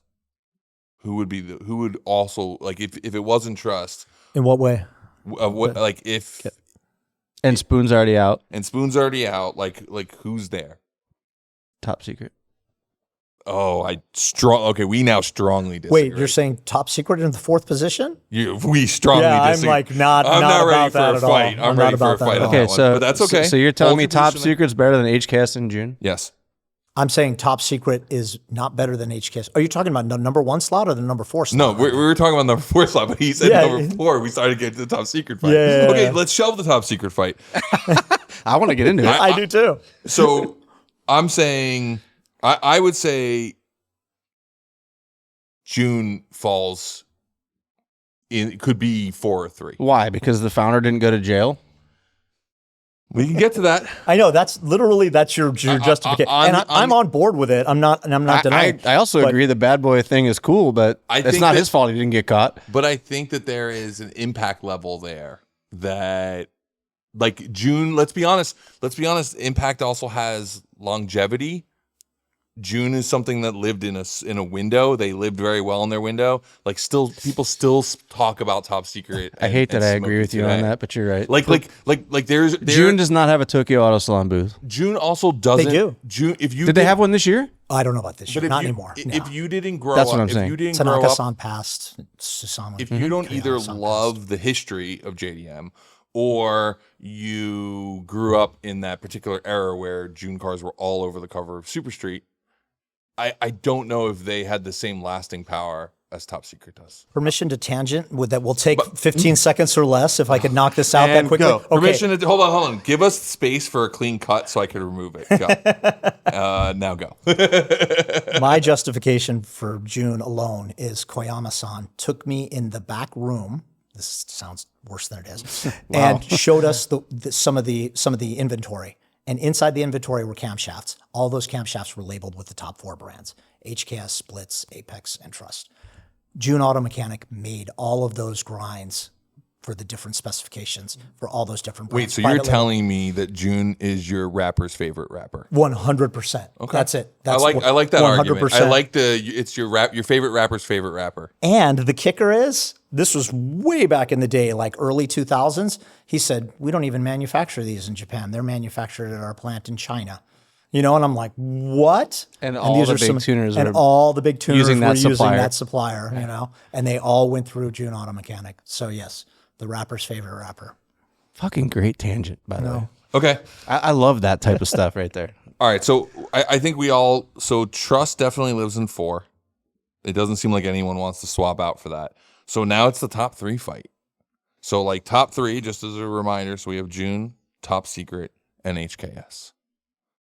I can't. This is impossible. No, this is the fight. But I'm This going to is just the go fight. out and This is say the it. show. And Mickey changed my viewpoint. Can you bring your car in? Can it be worked on? So by that metric, I would put HKS in 3rd. Same. You know? No. Same. Because HKS is, same. when we're talking about the tiers, TRD, Nismo, HKS Blitz, and then June and Top Secret. June and Top Secret, when you ask to identify a tuner, those are tuners. HKS is a parts manufacturer. That dabbles in tuning, but they've had some massive racing history. But their swings. impact in tuning overall is so massive. Like, even if you can't bring your vehicle to them to build, right? They've touched every facet of the industry aside from customer builds. First street car in the sub-8s, Yeah, 100%. right? Yeah. They Man, built look, that's not even debatable. just trying to like list some of the things that they which again, we repeated it before, but like these guys went and built a Formula engine. Granted, it never got raced, but like they were really,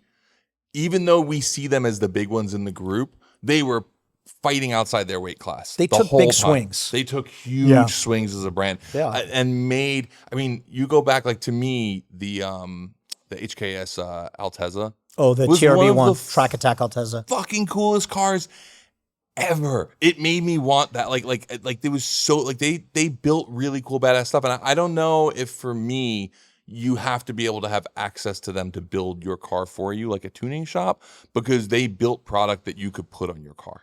That Right? HKS Altezza on the Super Street cover was like life-changing. Yeah. for For me. You me, want to know how it's what inspired me to bring Time Attack to the United States. Really? yeah. 100%. That's what Wes inspired- Allison shot it. I think it was my introduction to what Time Attack was. 100%. Same. I'm like, what? Yeah. What is Time Attack? What is a Track Attack? What is a, I'm like, I love everything about, like, no holds barred, no rules. Oh, got to have like kind of street tires, arrows unlimited, everything's unlimited, And that car, coincidentally, just like their TRB3, nobody recognized it as a record holder when it ran the time. It ran a 55.6, which at the time people were barely dipping into the 59s, and it just obliterated everything. It was a GT300 shell, cantilevered suspension. It ran on slicks. It was unlike anything else. The way they set the 3S GTE way back in the car like that, it was stuff that no other tuner was even looking at, and everybody kind of like the weird thing about Japan, we're all outlaws. We're all, running on the fringe, but there's a line that we don't cross. You've crossed it. HKS, you've crossed it. And they did it again with the TRB3, the 8.6.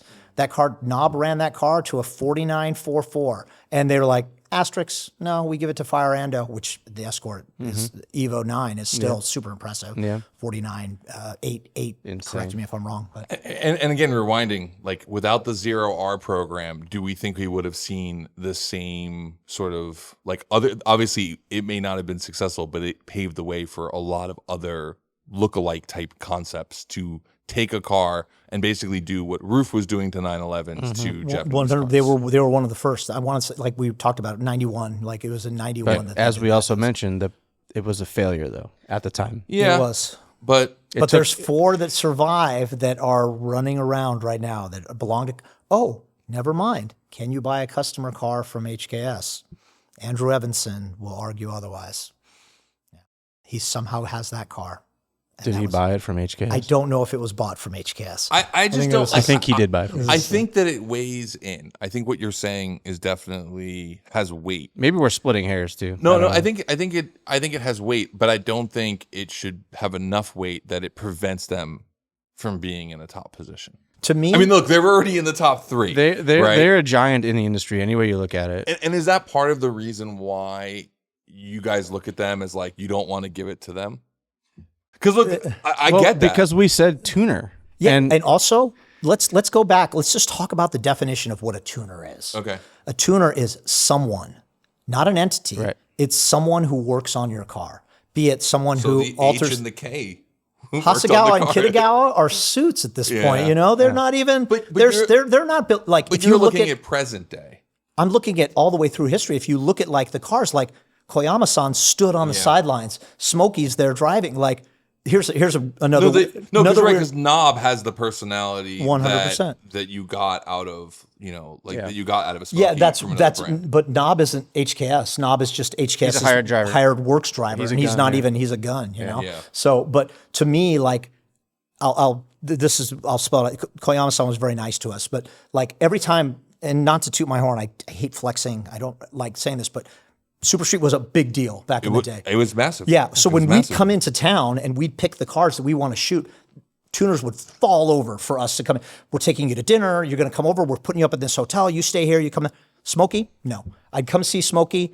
All of his people would be like, I have all these crazy top secret merch and everything. Here's a present. Here's a gift. Thank you. Thank you. They'd be so excited. Smokey would be there on the dyno, building a car, something, smoking a cigarette, look, and just kind of nod. And that was it. Wouldn't even come over, wouldn't even shake my hand. Not that I'm asking him to bow to me, but I would like want to get an interview with him. They go, ask your questions, and then Smokey will answer later.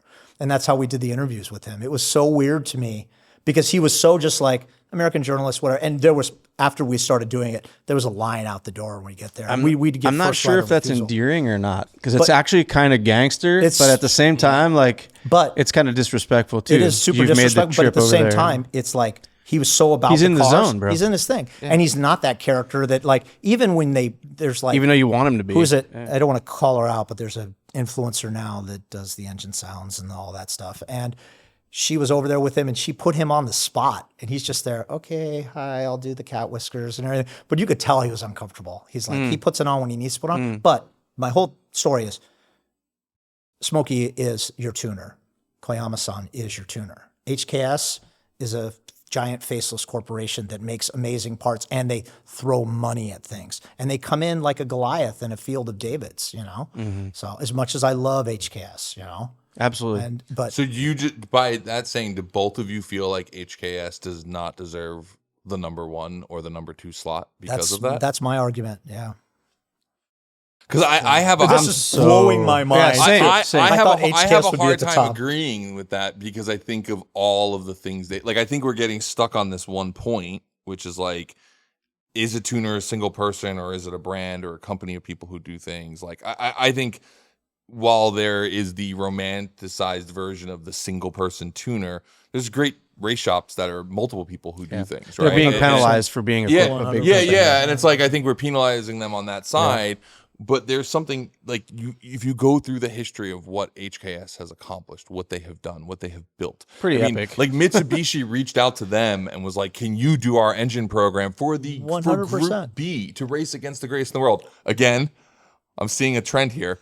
That project never went anywhere because Group B was over. There is a weird collection of failures or failure to start. I should say. That's part of taking big Maybe swings, if we know which the they whole did. story. That's Yeah. the thing. Yeah. We don't know all the Look story. at also, I would argue on the other hand, HKS succeeded in every facet of Japanese motorsport. They won the D1 championship with a car. This is also a quick tangent. I put that car on the cover of Super Street, the S15 Super Advan SA3R wheels. Oh God, that car is just I have a set of those wheels. right. love I know. I saw that. That to me is like that's the end all be all. Put it on the cover. It failed miserably. Really? My bosses called me in and screamed at me. What is this? It was a Knob Taniguchi's D1 winning S15. You know, HKS built the car. It's got tubbed front end and everything. They go, don't ever put it on the cover again. It failed miserably. What are all these?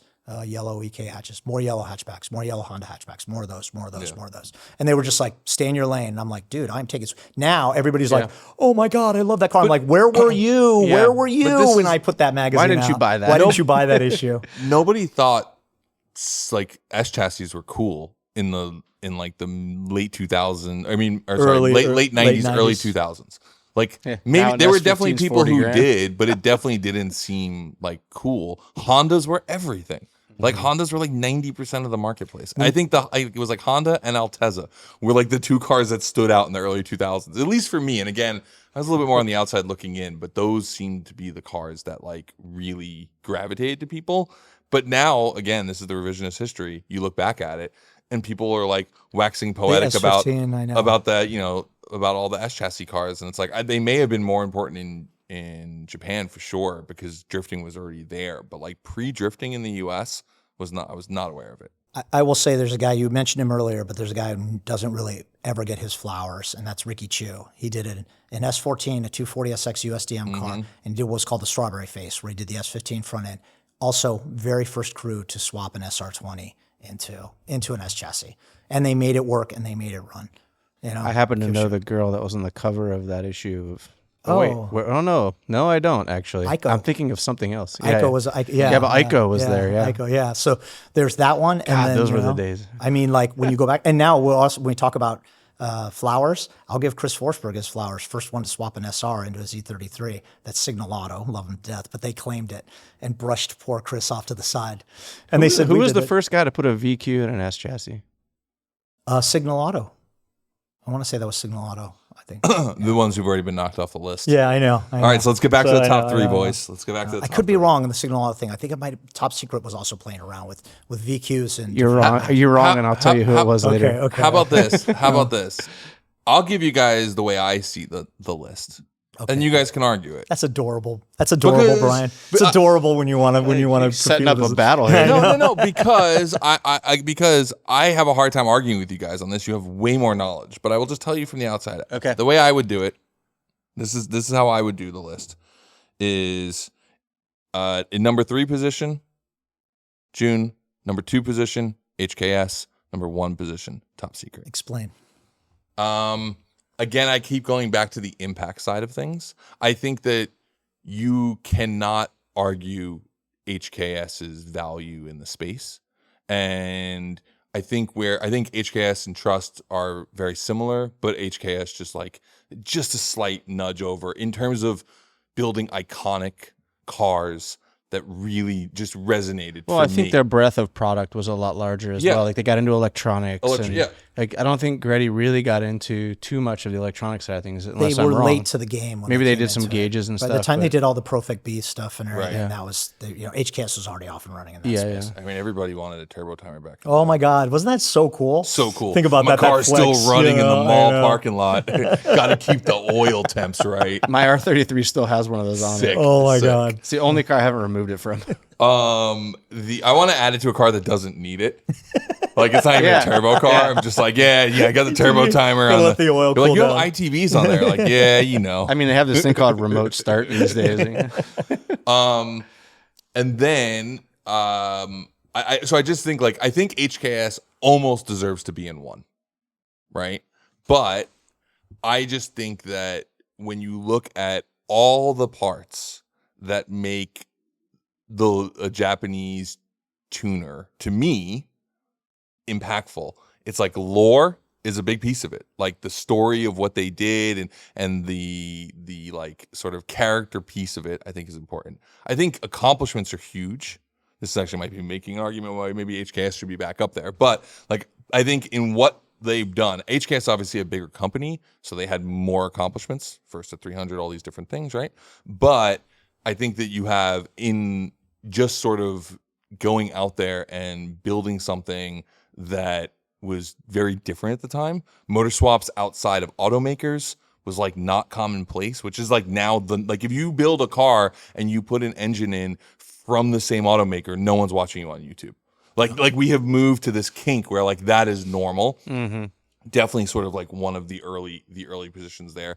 And to me, they were able to transcend the Japanese auto market to where everyone became aware of them. And again, this goes back to the impact. HKS offered way more parts than Top Secret ever did. Top Secret used HKS parts, right? There's so much cross back and forth, but I think just as a brand that like made this mark and then created like a hero character out of it, which is Smokey, is like, to me, it just super cool. And then for me, and then June, I think just doesn't beat HKS.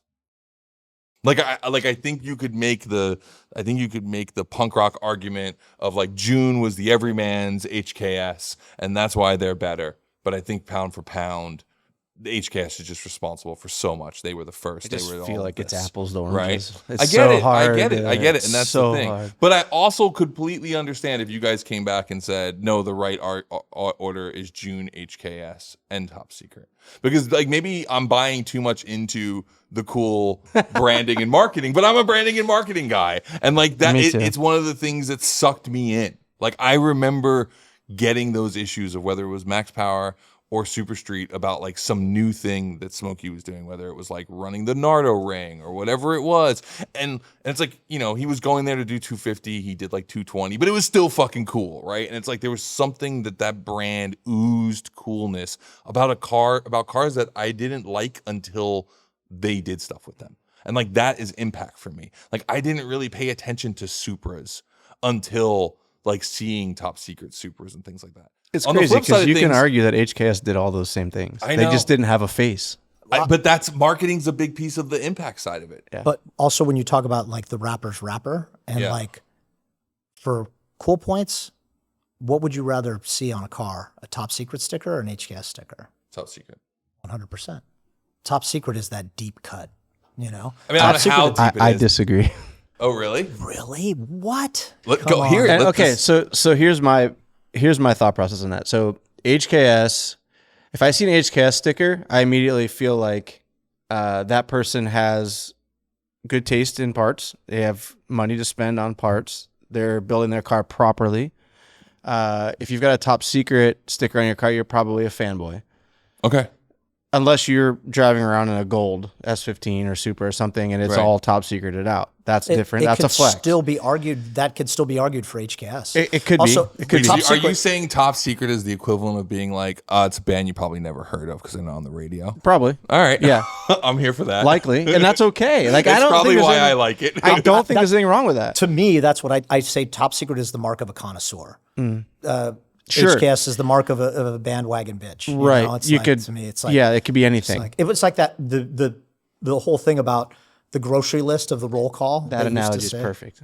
Your analogy is perfect. It's the band you never band heard you of. never Yeah, heard of, like you like it because you know it's the cool thing to like, because you do like HKS and you actually respect what HKS has done, but because too many people know like of HKS, you're like, you're trying to stand out by saying Top Secret, which is what I just did. And at the end of the day, Top Secret uses HKS products. They do, 100%. So it's just what side of the fence you sit on. But also, the band you've never heard of is trying to be just like the band you've heard of. They're trying to get to that trajectory. Yeah. No, not many musical acts are like, oh, I don't want to be Taylor Swift. Right. They're just like they're striving to get that. But if they can't get there, they're like, oh, she's sold out. Yeah. But you could say the same thing about Nakai.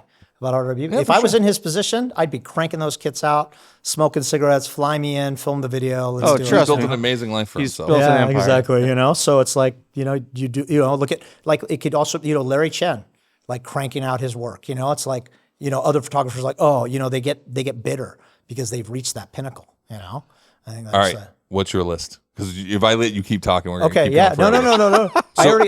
My list is top Top three. Secret, June, HKS in that order. Okay. Yours? 100% in line with that. With his? Yeah. Okay, so then so Top Secret, June. So really the question is June or HKS right now then. Because we have everything else is in position. We all agree Top Secret sits at the top. It's so hard. And so it's and now you guys are both in there, but like I guess I'm the only one, so technically the vote's there. But I just want to push that point. Like June over HKS, are we all hearing what we're saying? HKS has done some great things with builds, but June again on that other level. Yeah. Drifting, time attack, drag racing, top speed, Bonneville, Salt Flats. And they you were know, there able were to put a nothing face afraid- to the brand where HKS again falls by the wayside because of the ambiguity of the people involved. It wasn't Unfortunately, even a face. it's terrible. Koyama-san could care less. He just could happened to care be- less, but he but was there. he was a needed to be gangster there. He was because of that. Because, yeah, he's just Okay. like, I'm just here to build a fast car. Put me on camera. I don't necessarily think this is right, but it definitely makes sense when you theorize it. Okay, so look, I just want to run through the list real quickly. So at the bottom of the list, we have Spoon. And I think we all agree, like, they did a great thing, but they did it in, like, a single space, and that's why they live there. I think everyone's look at Trust is that they, while similar to HKS, are not on the same level as HKS. Not right? quite. Which puts HKS the notch up, which could be third place, right? Would you say that June is, like, the scrappier version of HKS in that they do a lot? No, they're not even on the same level as No, HKS. they aren't. And HKS is one of the world's largest parts manufacturers. Production, yeah. Well, that's what I mean by when I say the scrappy version, though. In that, like, they have a large breadth. They've done a lot of different things. They have been very successful in doing all these things because, like, they have a larger. I mean, June has a larger breadth than Top Secret does, 100%. right? Like, they have that breadth. I mean, it's everything. We talked about it before. So Laura But side, so does HKS. HKS also has that level breadth. They're everywhere. Laura side. If you take away the getting arrested, If you remove the lore, I go HKS, Gretty, Top Secret, June. That's that for me. so you're still putting Top Secret If you above take away June. the street cred of going and getting arrested, doing 200 miles an hour, Right. and you put all that shit aside, and you just say, okay, Yeah. who has made the biggest impact in the tuner scene that doesn't necessarily say social media didn't exist or media didn't exist? HKS has made the biggest impact from the products that they develop, and I would say Trust is a close second. But now we're changing the list from greatest to greatest impact. Right. You know? So that to me is It's like tough, man. It's like, but to put a tuner, Smokey, at the top of the list only because there's some black magic or lore behind him getting arrested and bringing global but I think it's viewership. I think it's more than I chose the getting arrested story because it's definitely the peak one. No, it is But- 100%. But everything he did had this impact. Like him going to Nardo had this impact. Like I think he was very good at creating this mystique that people wanted to know about. But right? you could say the same thing about June. And I also would say that's not Smokey creating the mystique. That's who he is. Yeah, it's you know, just he's him. like he's gangster, Which is AF, unique, You know? which is great. He wants to go out and like he still tests his cars and runs on the the Wangan and the Loop expressways. Okay, and so just goes if for we it. end today with Top Secret at the top, then June, then HKS, It just then feels wrong. Trust, then Spoon. What feels wrong? Do you feel like HKS should be at the top? I feel like these are two different lists again. I do too. And I think we're the more we talk about it, the more we're rationalizing things that maybe shouldn't be part of the rationale. The word impact has to be in there. I think so too. Because if you just talk greatest tuner, HKS makes the most parts. They're super high quality. They service a ton. They have a really long history. they don't build customer cars. They should be number one. They're not technically a tuner. Yeah, you keep getting that. That's a big one for you. It's a hang up for me. They can build a great race car. There's yeah. no doubt about it. I've been in their museum. They've got But 10 cars on display that are record-breaking cars. But I would argue that their impact still ends up in cars that get built for regular people because they create so many of the parts that other people use. And like that's still like, yeah. It's like, the go-to. I mean, especially in the Skyline world. I mean, everybody's running It's VCAM and all this stuff. I mean, it's hard for me to not Tommy, place yeah, them. praise at the altar of HKS stuff. Yeah, I get it. It's You're like, hard that's for a me. whole other conversation. It's hard for me not to put them on the top of the list because of the impact that they've had in the community. But I feel like these tuners, because of the lore and the things that they've accomplished as actual one-person tuning shop. It's a David versus Goliath conversation. exactly. So it's really hard to compare. But it's okay to say that in a David and Goliath situation, Top Secret beats out HKS because when you look at the full package of what they were given and what they had and the resources they had, what was their impact? I mean, look, in the last list when we did the top 5, we concluded the BRZ as one of the top drivers' cars of the last 20 Can agree with years. that. But like, there's other cars that are faster and better. But when you look at it from a package, you can't help but argue for its price, the fact that you can still buy it in a dealership, it deserves a place on the list. In that case, I'm putting HKS at the top of my list, if that's the criteria. So you now see them on the top of the list in terms of impact. I was making the argument the other direction. No, I disagree. I'm still sticking with top secret at the top of my list. So your top secret, June, HKS. Your HKS top secret HKS, June. top secret, June. I'm top secret HKS, June. Fuck. There's got to be and that concludes another episode We'll see of you guys Firing next Order. time. Well, I think by How do we like? because I mean, and it really seems that HKS is the major floater for us. Yes, Because I feel like they don't belong in third place. But we've all put HKS in different positions. I put HKS that's in the third, really one that seems to majorly shift. first, second. Right. Yeah. I don't know. It's your show, man. Scotto, tell us. Well, is this like circle jerks again? Are we gonna rank? Is it gonna It's be a like million this- and 6 it's points. just like It's a million ranking. and 6 Like, points. Well, we have to just we have to vote through the positions. There's 3 of us. We have to get through the vote. can I say I've So never let's go right now. Third position. I've never gone 180 miles an hour on the Wangan Expressway with anyone from HKS, and I'll leave it at that. Okay. Did that car have HKS parts on it? It did. I'll leave it at that. Okay. We're gonna just vote this. We're gonna go good old fashioned voting. Oh wait, so we have to give in? No, we have to just vote. It's Okay. You have already said what your list is. The Yeah. people in the comments will know where Mickey stands. They're gonna we hose now me, but- we have to finalize the list. All right. Okay. In third position, HKS. A show of hands for HKS in third position. Okay. A show of hands for June in third place. Okay. June is in third place. A show of hands for HKS in second position. HKS is in second position. Top secret wins. Yep. Isn't voting amazing? We should do that as a country. Wait. Can I redistrict the? It's actually a ranked choice vote, like Australia does, and York. Alaska and New York. Yeah. Okay, that's it. We have our list. I'm sorry, Internet. I'm not happy with this list. In fifth place, we have Spoon. In fourth place, we have Trust, as you may know as Gretty. In third place, we have June. In second place, HKS. And in first place, we have Top Secret. Dun, dun, dun. And none of us are happy with this list. That's a good list. What's the You know, definition of compromise? What's the old saying? Like a good deal is when everyone leaves unhappy. Yeah, the definition of compromise. Yeah, Like, no one, so no maybe this parties. is maybe this is a good list. This is gonna wreck my whole ride home. We just ruined Mickey's I want to day. throw my cans across the room right now. Which part upsets you most?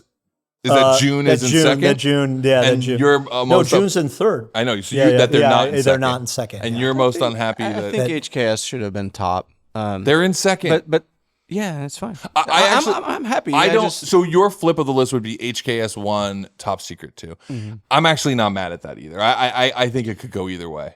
But I mean, you can argue either way, and we have. But I will also always argue for more of the underdog, and that's where Top Secret. And I think that's why June ends up on the list above Trust.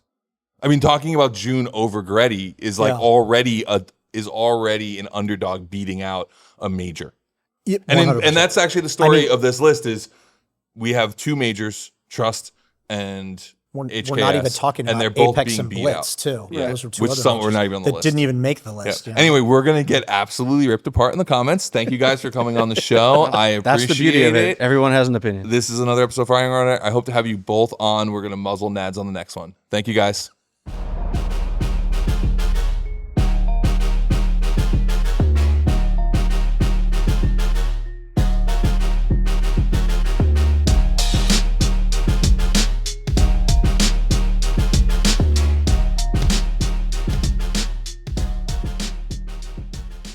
Vyper Industrial makes the best damn shop stools ever.